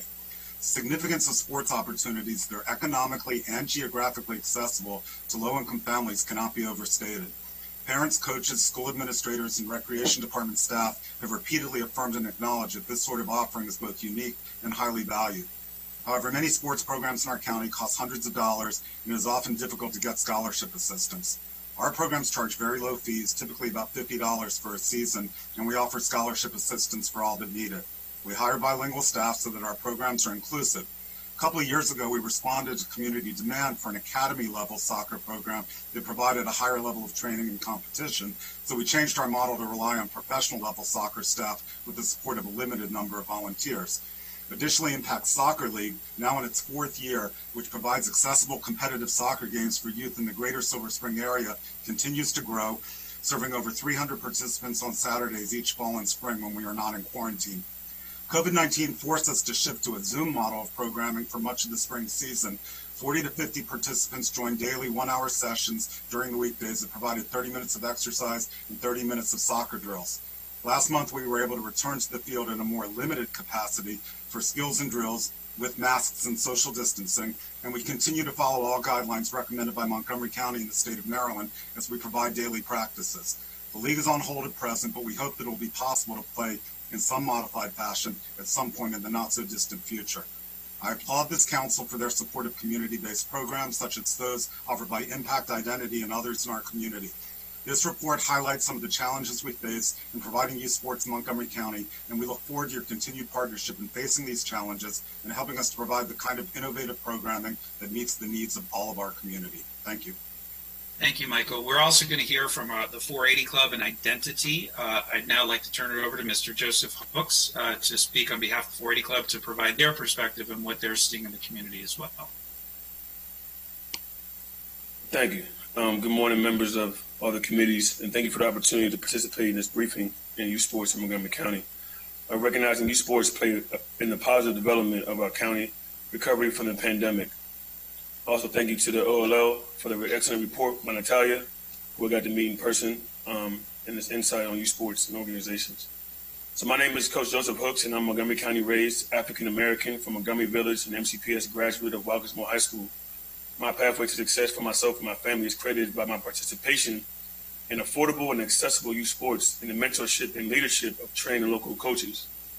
In 2014, I founded the 480 Club to close the gap to serve my community by positively influence and improve social, emotional, and physical development of young people, working with them from 3rd to 12th grade by providing them with resources to acquire the skills necessary to live a productive and healthy life. What started out was a chance for me to give back, and what I received and paid forward is mentoring 20 youth for 480 minutes. With a partnership through a friend through Soldier Fit Gym, that's where the name came from, is now a fully fledged positive youth development organization that works in the wellness centers. Shout out to Identity, Walkersville and Gaithersburg High School, 3 elementary EBBs and middle schools. Shout out to Adrian Clutter and Robin Riley and Miranda and everybody there. And even at Riker during the summer, 480 has its contractors that serves predominantly African-American, over 500 youth across all the programs that I try to do, with 80% of them being young men. Our participants represent low-income, farm-eligible households who do not meet the self-sufficiency standards to live in Montgomery County and thrive. In addition, I created a non-for-profit 480 Elite program that provides high-quality athletic training to access competitive football tournaments, out-of-state college campus visits at no profit to 480. We also provide programs that are during the most vulnerable times, and Craig has been there, Luis has been very supportive, weekday events, weekends, evenings, on holidays. Our unique programs are broken barriers between over 100 up county and down county, so you might see Einstein and Northwest all together, things that didn't happen when I was growing up. Due to the success of many of these students, many of them are going to college for free and we have an increased demand, but without adequate funding and volunteers, I'm not able to do so. And one young man recently died. That was, with 480 Club for a lot of time, so it's really touched my heart. There are sayings that many student athletes that don't resonate with the reality of the environment, that gangs don't have requirements to join. But a lot of our programs and youth sports have a lot of requirements to participate. Whether it is this disposable family income, access to professional level training, reliable transportation, academic eligibility, cultural competent coaches and mentors from the neighborhoods that they're from, and the barriers of entry to participate in youth sports that are healthy, positive, physically active in Montgomery County, and the zip codes like Montgomery Village, Gaithersburg, Germantown. As council members already know, these zip codes align with the highest incidence of coronavirus infections and deaths, which have accelerated the number of community-based youth organizations like 480 Club to provide essential services to expand mental health access to youth and their families. Since the pandemic hit, 480 Club has pivoted all their communities to high-impact zip codes to provide food assistance to families. Our staff and volunteers have provided food distribution to 200 families the last 5 weeks, and now I'm increasing to 3 days to reach over the summer. Shout out to So What Else, Manna, that have always been a partner with me on a grassroots level. I don't have a lot of partnerships on paper, but a lot of it's been through reaching out, creating relationships, and connecting the dots to serve. After reviewing this report and engaging with over 500 African-American young men and women that 480 serves, I have 4 recommendations that I believe that will close the access gap to youth sports in Montgomery County. Is 1, in-kind and affordable athletic use for youth organizations that offer free, high-quality sports programs that do not earn revenue for registration, especially during weekday, evenings, and weekends. Designate a county liaison to facilitate youth sports advisory committee to establish a county position to serve as an advocate for equitable access to youth sports, and focus on community engagement and collaboration between the county departments and organizations. Number 3, invest in professional development and training for youth sports coaches to create pathways to stipend support coaches with accountability to health and safety of the student athletes. And number 4, promote racial equitable access to multiple sports for African American youth, especially in introducing them to lacrosse, swimming, gym and gymnastics. I love the motto and see Soccer for Change. I love futsal. I love working for rec. I work for everybody. I work with everybody. I want to work with everybody. And in closing, the 480 Clubs and my coaches are ready to assist the county council in efforts to strengthen youth sports in Montgomery County. Thank you again to speak, and welcome any questions. And I can email you this. You should have in your email. And I'm looking forward to connecting with you all and coming down county, up county, wherever it is, so that we can all serve and have access to youth sports that have changed so many lives in Montgomery County. Thank you. That was powerfully and beautifully said, Mr. Hooks. And now our last panelist speaker before getting to Q&A is, I believe, Ms. Nora Morales from Identity. Hi, good morning, council members and Chair Albertos. Thank you so much for having me. I feel honored to be able to represent Identity's recreation program. As you know, we are not only recipients of the Saving Lives Through Soccer program, but also Montgomery County After School program, and along with other grants through the State Department of Education through the 21st Century Community Learning Centers. Across our programs, recreation is an integral part to hook kids into culturally appropriate and competent, caring adults. We recognize that having a healthy body, a healthy mind, and caring people in your life makes a difference. Everybody on the council, as well as our partners at Impact, at SON, and with 480 Club, have reiterated the need for these connections for youth across our county. I've raised 2 children here. And as a Latina mother, I have seen many children go without access to equitable sports, and oftentimes are pinholed into sports like soccer if you're Latino, basketball if you're African American. So I completely agree with Coach Hooks in the fact that we have to expand opportunities to include a more variety of programs. So in Identity, we have started to do just that. We do it through culturally proficient coaching from certified and trained coaches who are bilingual. And we do early exposure to recreation starting at the second grade level and going on until high school. We provide exposure to yoga, hiking, ropes courses, basketball, running, volleyball, softball, to name a few. I was a little Latina girl with a single mother who had no idea what baseball was. And let me tell you, middle school was tough on me because I did not know how to catch a ball. We don't want this to be repeated in generations of kids across our county. We know, as Chair Albornoz stated, being part of a team, especially at the middle school and high school level, can have social cachet. It is not only an avenue for belonging, but it is an avenue to be popular, to be invited places, to have friends, to be seen.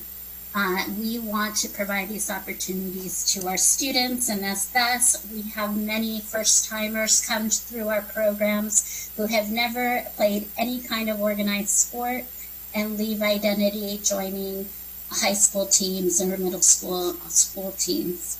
Many of our 3,500 students are not eligible to play in Montgomery County Public School sports teams because of academic ineligibility, because of behavior issues, because of attendance issues. We remedy that by ensuring a one-to-one relationship with every student and forming strong bonds and relationships with the families that we serve. So together we create a positive team and intervention so that kids will attend school, will play sports, and will learn how to lead healthy and successful lives. We believe that as part of your equity lens for sports programming, that you need to look at areas of league fees and access to playing fields. Identity often has to resort to pulling together outside funding in order to pay for these rec fees. We appreciate all the recreation partnerships that we've had that have been able to lower some of these fees for our students. But when we're talking about indoor soccer play, or we're looking at other more advanced leagues, we are at a loss, and so we need some help from the county. Since COVID, we've pivoted all of our recreation programs to be online. We are providing physical challenges, wellness challenges, and nutrition challenges for our kids so they can learn how that connection between being physically fit, mentally fit, and also nutritionally fit.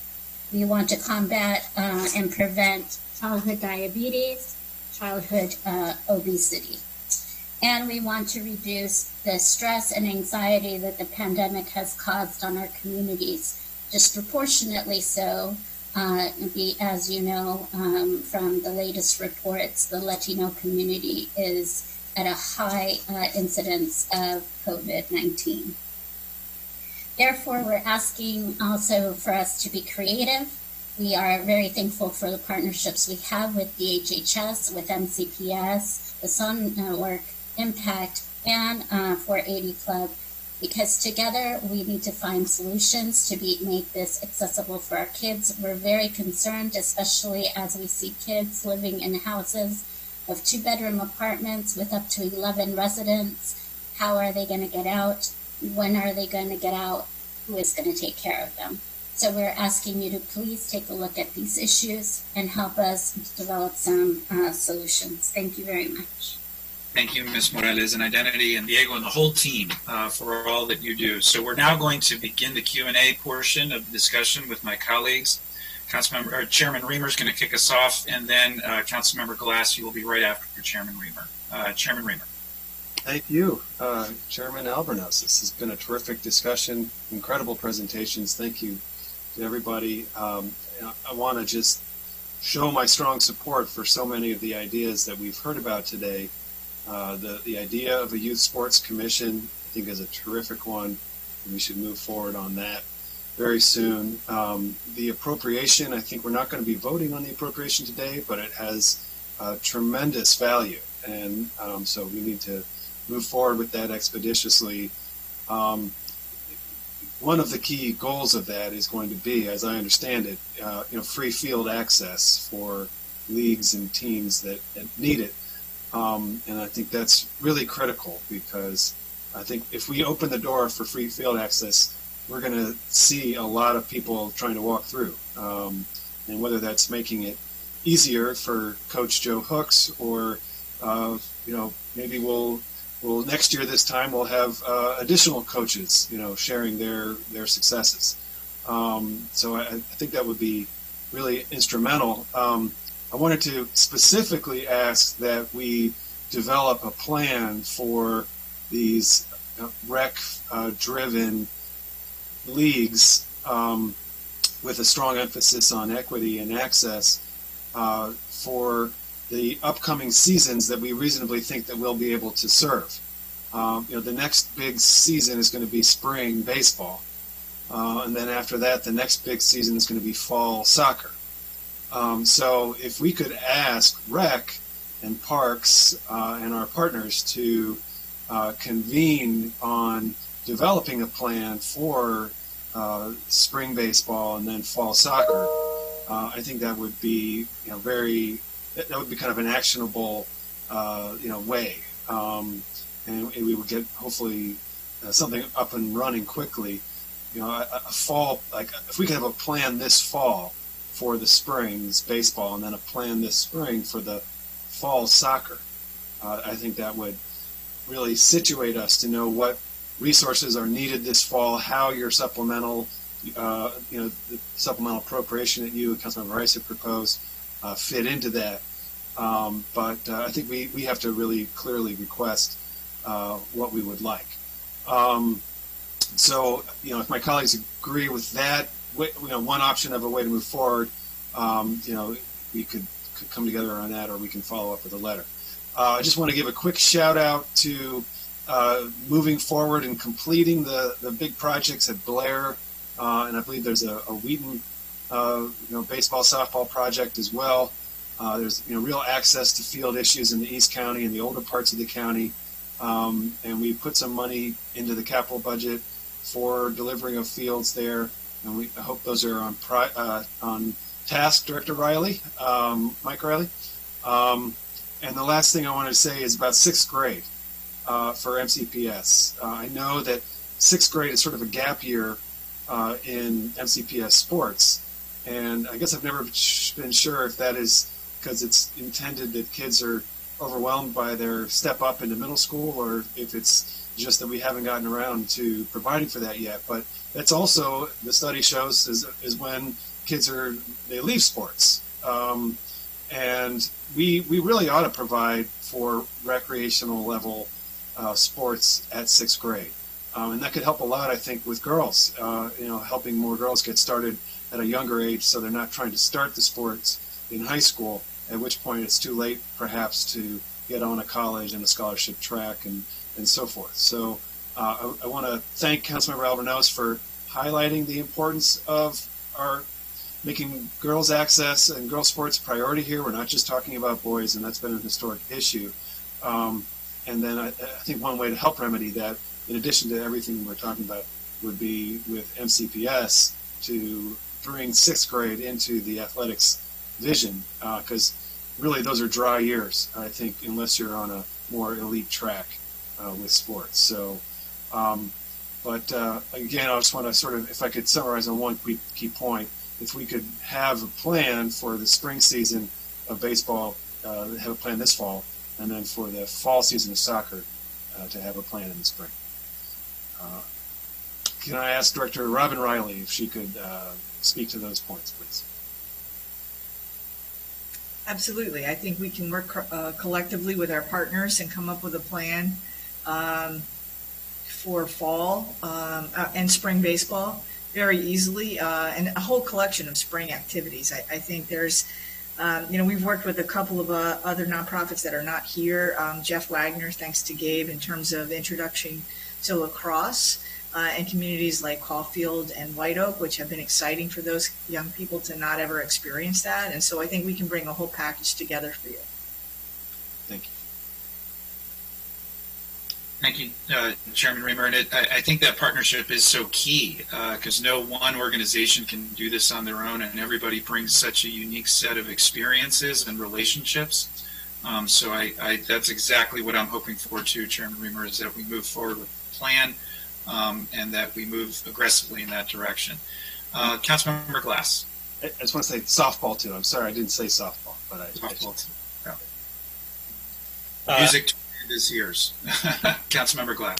Sure. Thank you, Mr. Chair, and I want to thank this all-star lineup of leaders and administrators doing this work, across the county and in all of your different agencies and organizations. And I'm cognizant of the time. I see that we're about to go into overtime, so I will make my comments brief. Growing up, I played soccer. I played 2 seasons a year, spring and fall, on Long Island, and that was only I was only able to do that because of the network around me. My mother worked 2 jobs and could not get me to soccer practice or any of the other after-school activities that I participated in, and it was my classmates, my teammates, and other neighbors who would shuttle me after school, picking me up at my home, dropping me off, doing whatever they could. And again, that was the village that raised me, for which I am so extremely grateful for their kindness and generosity. And the report, the OLO report, is very thorough, and I appreciate the care that went into it. And one of the summary findings says that the timing, location, cost, and competitiveness of youth sports offerings in Montgomery County are not aligned with the needs of many families. And doubling down on that point, I think one of the footnotes when I was looking at it from the Aspen Institute said, similar to my childhood circumstances, 20% of parents say that transportation is a barrier to their children's participation. And one of the other graphs in the OLO report showed the Youth Basketball League. And quite frankly, the concentration of the participation in the county's Youth Basketball League is inverse to what I thought it would be.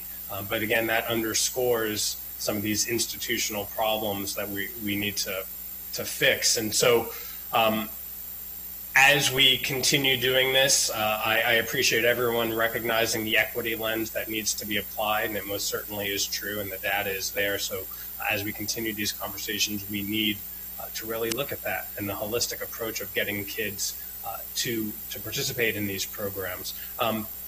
So I'll end there, but I just have one question, and that was for Director Riley, Parks Director Riley, Mike Riley.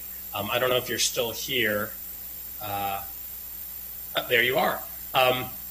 Director Riley, you had said that on September 1st or the beginning of the fall, the parks would start opening up for low and medium risk outdoor activities. So I'm curious if you can share with us what some of those are.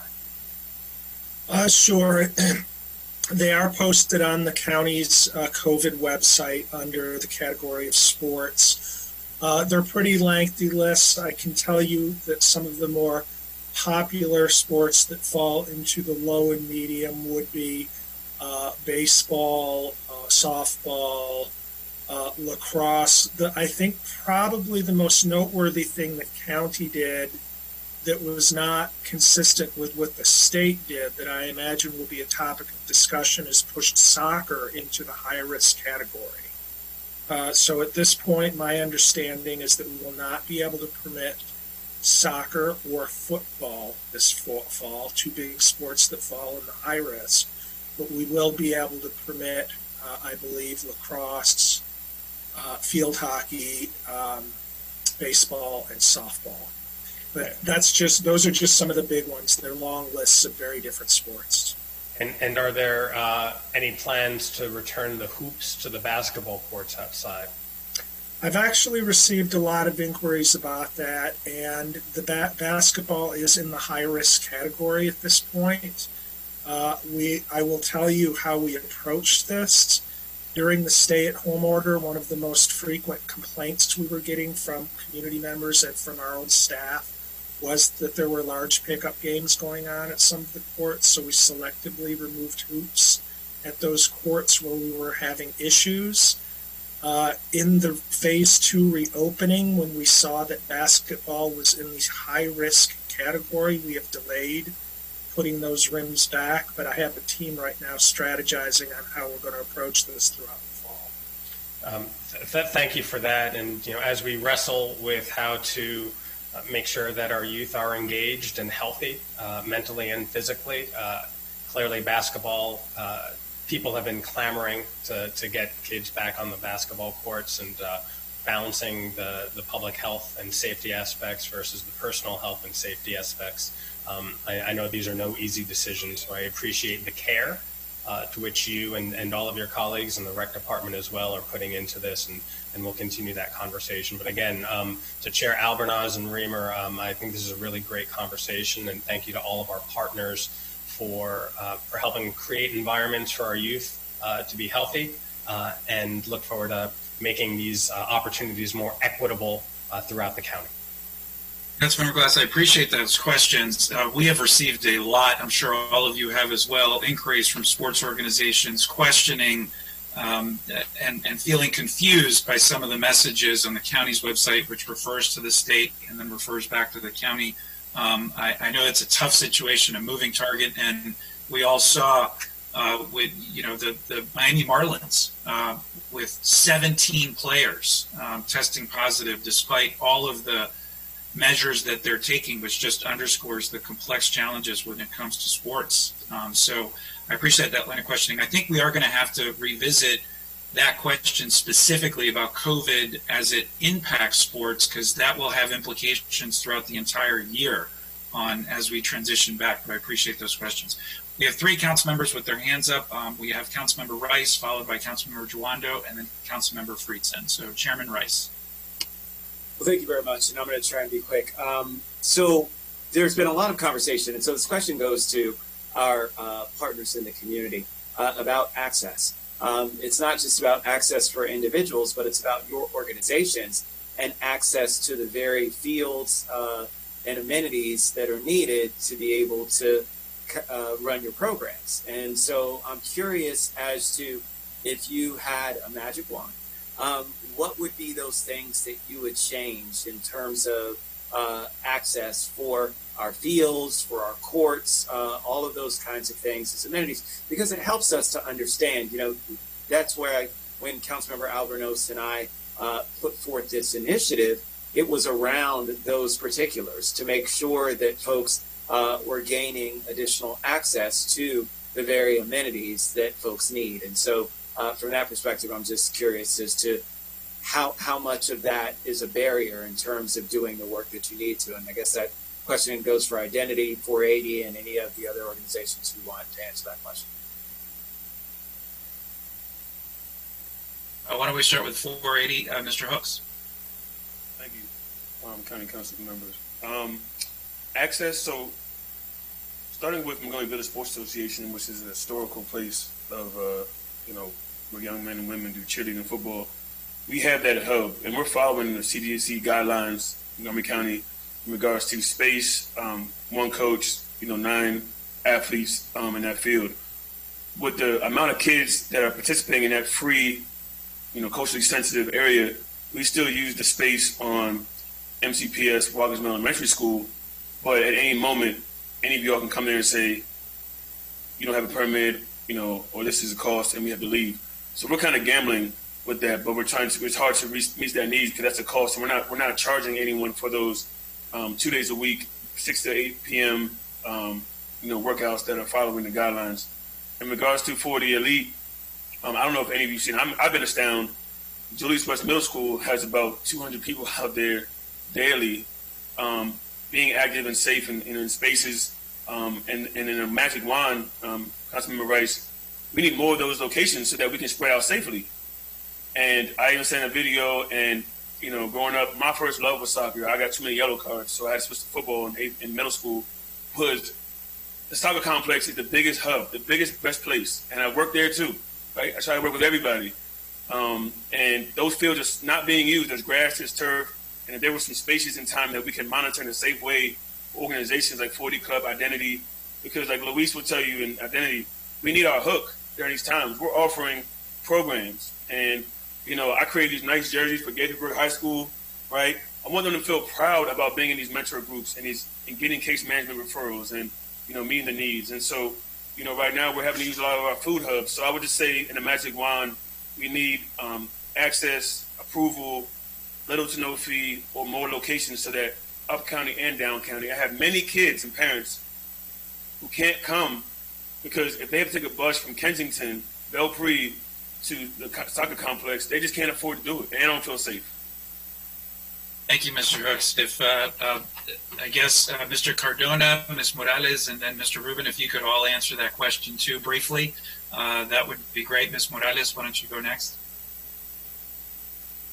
So I agree with everything that Coach Hooks is stating. The only thing I would add that is different is that we also need to look at the different seasons. So while we are assigned through NCSFC League 2 fields in indoor time, right? So winter, we have to pay for all of the access to indoor futsal.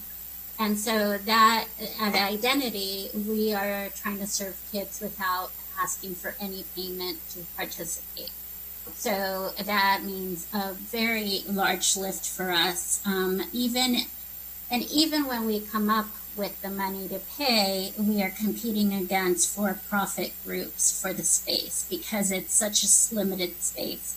So yes to the sliding scale of fees, and also probably to prioritizing. It would be good to have a certain percentage of the facilities be reserved, through just a couple of weeks, not, crazy, but just a period of time where nonprofits could have priority assignment.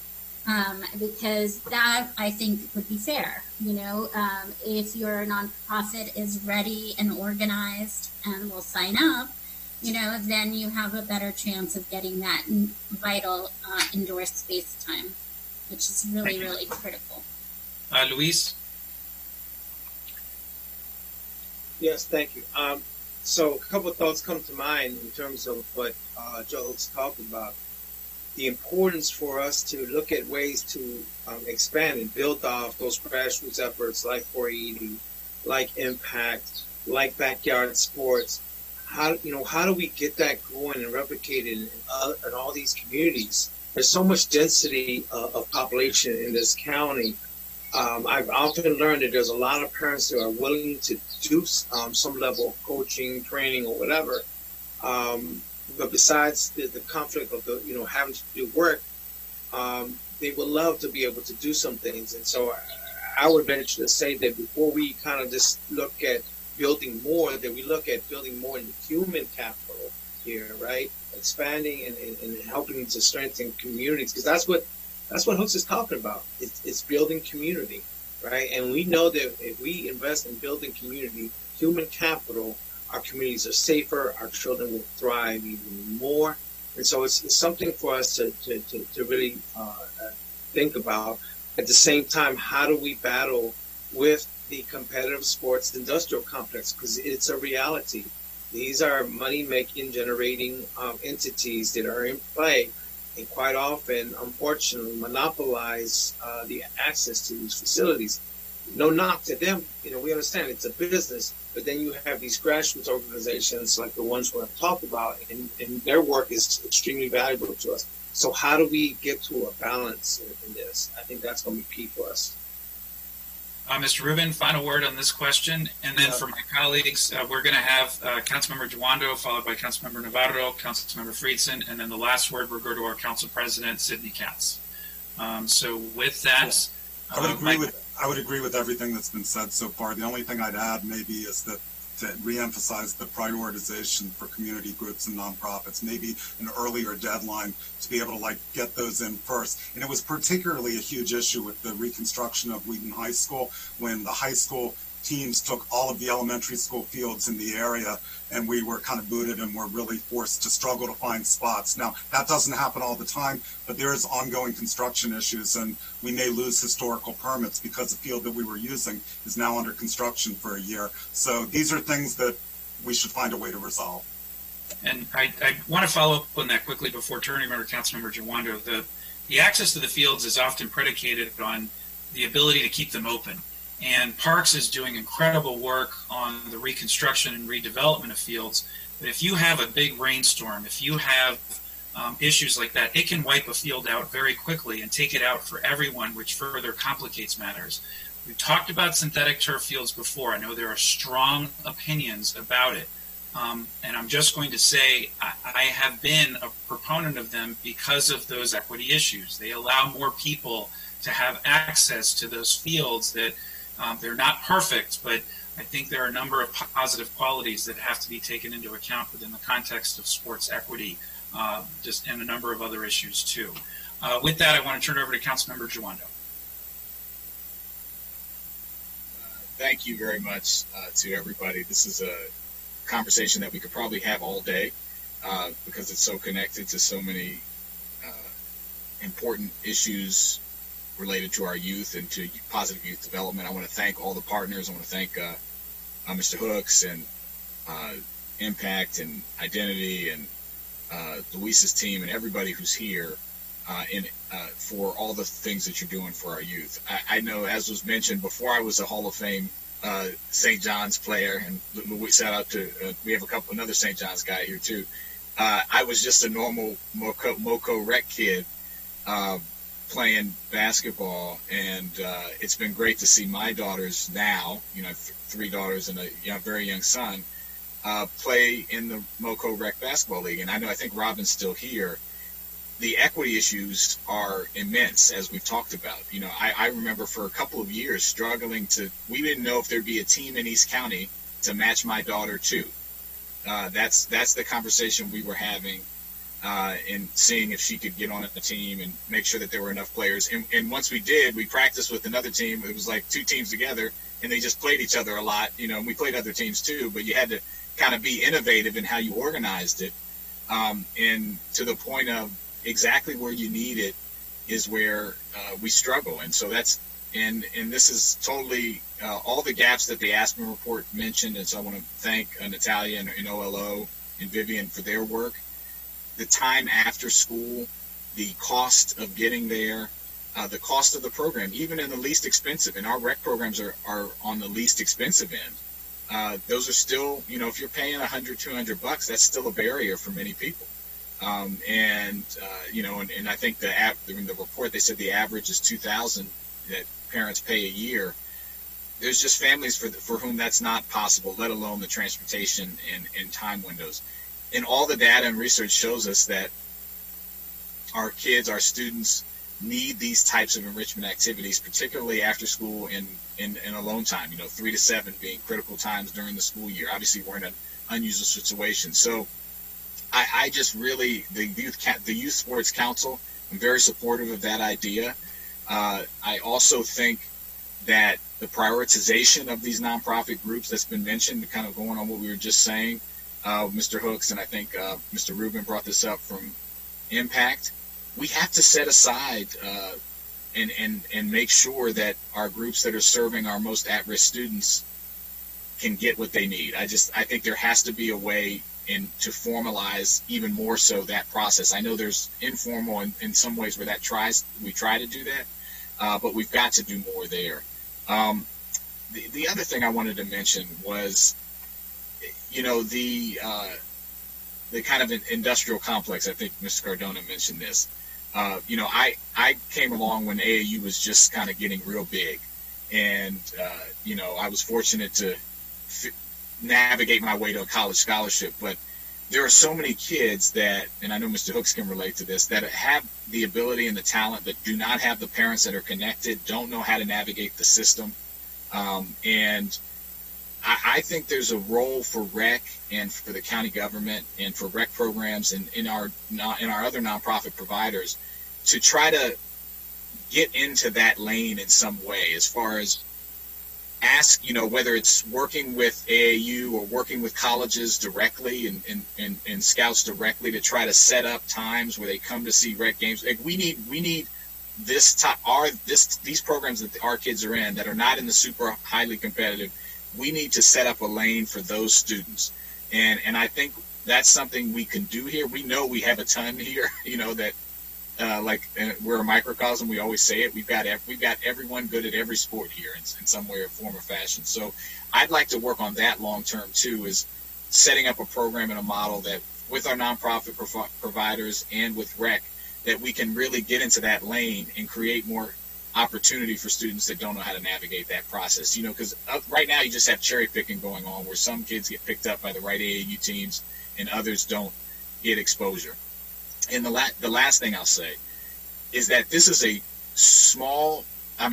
significant rather piece, but not the only piece of what our youth need.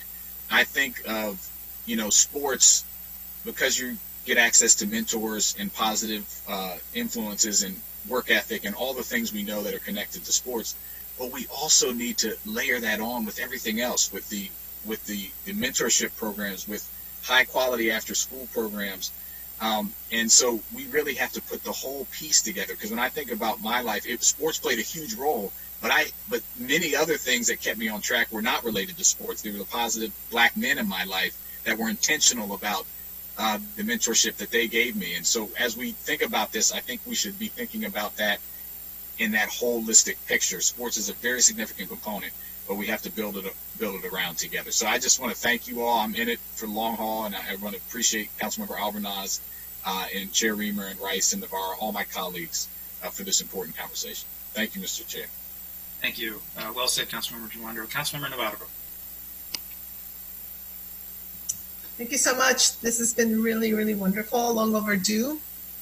As I shared with my colleagues, Rice and Albornoz, who are the leads for this very important report and conversation, and now listening to Councilmember Juando, I absolutely agree that, we should be pursuing an action plan similar to the Early Care and Education Action Plan with specific goalposts and a price tag, because we've been working on this particular issue for a long time. There's just been so much amazing things that have taken place. But like we just said, and I loved that very comprehensive description that Councilmember Juando was talking about, the cool thing about it, and it's been done already, right? Like, when we were doing like the soccer games, for example, with identity, where students that didn't qualify for, who didn't have the 2.0 GPA, et cetera, also were able to have these opportunities where we saw that it was also an opportunity to help them with mentoring or with, academic supports. I mean, this is what this whole notion of community schools or, it's all about. So there has to be that collaboration with the school system, with mentors, all coming together to provide this kind of support. And it's exciting too, because when we talk about also this whole issue of, reimagining policing, for example, this piece of prevention is so critical for us to also achieve that other policy goal. So I look forward to, as Councilmember Albornoz and Rice has said, to the work then in the fall to develop this action plan. So all these amazing, wonderful organizations, the Rec Center, Street Outreach Network, they all should be part of this committee, if you will, to craft the plan, and then let's put a price tag on it and see how we can begin to fund it.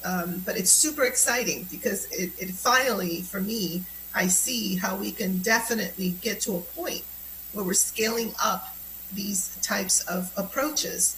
Councilmember Juando said it, it was sort of the same experience I had as a mom in the east part of the county, White Oak Middle School, and my daughter was there, et cetera, trying to do, track and all these kinds of things. And you do have to be really creative in certain parts of the county to be able to achieve those types of teams, participation, or, sports, et cetera. So, I think it's great. I want to thank you for coming together. I always say the good news is that we have amazing people already doing this work. So let's just put it in a plan that we can execute, that we can hold ourselves accountable, we can have targets, and it should definitely have the funding that is necessary. So I really appreciate all of you very much. Thank you. Thank you, Councilmember Navarro. Councilmember Friedson, followed by Council President Katz. Thank you, Councilmember Alvarez, and thank you for all your leadership on this. Thanks to everybody. I mean, this is a full council effort here, and it's such an important conversation. I appreciate that we're talking about it much more broadly than just on the field or on the court. And in sports, when we think about positive youth development, I always think that children achieve what we teach them to believe, and sports are such an important part of that, of teaching young people how to set your mind to something, how to set goals, how to work with other people, how to fail, and to pick yourself back up after you lose. And I think that's such an important part of life. And I just think sports, to me, when I grew up, were such an important part of it, and for so many young people. And so part of this is I think everybody should have access to sports, and that's a big piece of this. Make sure we're not leaving anybody behind.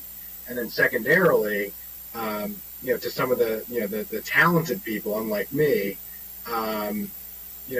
should have access to it. It shouldn't just be about luck; it should be about talent. And unfortunately, too often now it's about luck. And as Councilmember Joanda was talking about, if you happen to have gotten the eye of the AAU coach when you were 8 years old and got put into that pipeline versus being left behind to another pipeline, maybe left sports entirely when you could have really benefited from staying in it because you didn't have the structure that happened to kind of catch you in the right net, and you were left out of that. We have to fix it, and we have to solve it. And I appreciate the work that all the panelists are doing every day to address these issues, but there's a lot more to do. And one of the challenges that I have found in this, when we did some of the ballpark work and access work and trying to bring together parks and CUP and others and working with Councilmember Albernaz's office, is the silos that we find ourselves. I think that's why this conversation is really important. But I think the Youth Sports Council that Councilmember Albernaz and others have been discussing could be a really huge benefit. So, we have CUP that reports to ICB, we have Parks that reports to Park and Plan, and we have Recreation that reports to the county executive and to the council. And we need one place that brings it all together, that figures out how to solve these problems, because kids don't care what field they're on and who is in charge of, cutting the grass. And they don't care, how you sign up. And parents don't care how you sign up. They care, is it available and how much does it cost to access it? And can my kid be there safely? And that is it. And, we've got to create a model that reflects the reality of people's lives. And right now, we're not quite there. We're making incremental improvements, but I think the Youth Sports Council could help to bring it all under one umbrella so everybody can go to the same place. And then, in terms of actually, I think about this a lot. I got lucky. I played travel sports when I was a kid, and it was a huge part of my life. And I got to play sports in high school. Every season, I was involved in a sport, not just football, lacrosse, and wrestling, and ice hockey too. And it was a huge part of my life, and so many of my life lessons and so much of who I am is because of that. My lifelong relationships. But it's not just the cost of travel sports, which is totally astronomical to most families, unfortunately. I mean, it's just insane. And it's gotten exponentially more expensive even from when I was a kid, and I'm not that old, as my colleagues remind me. But it's also the transportation and the commitment. I mean, it assumes that you have parents that don't work at nights and don't work on weekends. It assumes that you can travel an hour and a half, 2 hours to participate in a tournament and games. It assumes you can stay overnight to go to one of those tournaments, or spend all morning and all day and don't have other kids to worry about, or have care for those other kids on a weekend and an evening. And so the holistic aspect of this, Councilman Glass talked about transportation, is so important. So yes, the fields are important. Yes, the access is important. Yes, the costs are important, but this is so much bigger in terms of positive youth development, as we've all discussed it here, than 2 hours of time for a group of young people. And I think we have talked about it in that way for too long, and we're changing the conversation. And this is such an important part of it, and I'm just so appreciative. I did want to talk about, I know we're running out of time, but I am to do this, but there's historic use, so I'll save that for another conversation. But I do think that the historic use questions are really important and interesting one. I know that Parks and CUP have taken this up, and so hopefully we can get back to the question of historic use, which I think has significant ramifications to a number of issues that we've talked about in this conversation. Appreciate it. That was really well said, Councilmember Friedson. Councilmember Katz, you have the last word. Council President Katz, you have the last word, and you're on mute.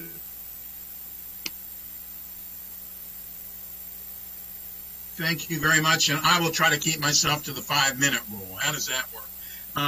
But I just wanted to thank the three committees and the chair and the chairs of the three committees, and also to the people who did the OLO report. This was extremely well done and certainly necessary. And I want to thank all of our partners, nonprofit and everyone else associated with it. I've known the good works of many of you, Identity and obviously the county rec department and Joe Hooks. It's tough for me not to call him Joey, but of Joe Hooks, who I've only known since he was a little shorter than what he is now. So and he's made all of us proud because he's become so successful, and he's passing that along to our young people today. That's exactly what this should be and is all about. And I know that you didn't mention, or you did mention, but you didn't add into the report about our municipal partners. But it's very necessary that we do that. And that's the one question that I have at the end of this is there a possibility that there could be a master list, to Councilmember Friedson's point, regardless of who cuts the grass, but if there could be a master list of someone who was looking for a field or a rec area, whether or not there could be something that they could just click on and figure out what's the closest thing to them, because that's necessary too. If someone is looking for, and whether it's a youth sport, if Joe Hooks is looking for a field, he doesn't care whether it's in the city of Gaithersburg. He doesn't care if it's Montgomery County Public Schools is doing it. He cares that it's a field for his kids to get something. So we should do that, and that should be fairly inexpensive to do it. I mean, anymore since Al Gore invented the computer, we've been able, and internet, we've been able to do this. So I think that's something that we should absolutely do. But I also want to make mention of that I have often heard that if you want to figure out where a sidewalk should be built, look where the beaten path is already. If you want to know where you should be doing something, look to what has already been done and put in the sidewalk there. And the whole idea of the Youth Sports Commission is long overdue. If we want to make certain that our young people are getting the youth sports and all the things that are necessary for them, then they should be involved in what to do. I've often said we might have the best heart and we decide we should buy ping pong tables, but if nobody's playing ping pong, even though we had a good heart, it didn't get us where we needed to be. I'm under my 5 minutes. Thank you very much, Council Chair. Perfect, and you left me 2 minutes to wrap it all up, so thank you, Council President Katz. I really do want to thank all of my colleagues. This achieved exactly what I was hoping for. This builds momentum to move forward the Sports Council concept. It builds momentum to develop a comprehensive plan in partnership with our public entities, but also our community-based organizations and nonprofit organizations. The OLO report is a roadmap that provides us with direction on where we need to start, and we can build it from there. And this clearly has unanimous support among all of our colleagues, as evidenced by everybody participating in this session.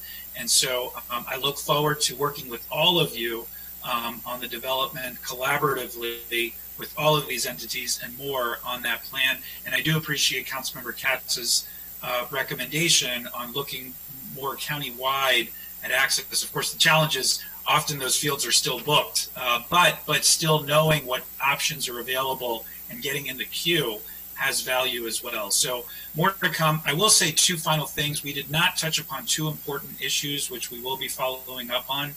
One is there is a stark economic reality that our sports organizations are facing, particularly as all of us are concerned about our sportsplex in the northern part of the county. And so there will have to be ongoing dialogue. I know Councilmember Rice has been very involved in this issue and is all over it. Couldn't get to that today. And then as a follow-up to Councilmember Glass's point, specifically what relates to COVID and how that's impacting transition back to sports play, that warrants a further discussion as well. So we'll propose getting that together when we get back from the committee session. There's summer recess. Thank you all so much to my colleagues in PHED. I hope you can eat and work at the same time. And I look forward to seeing all of my colleagues in our full council session later this afternoon. Muchas gracias. Thank you.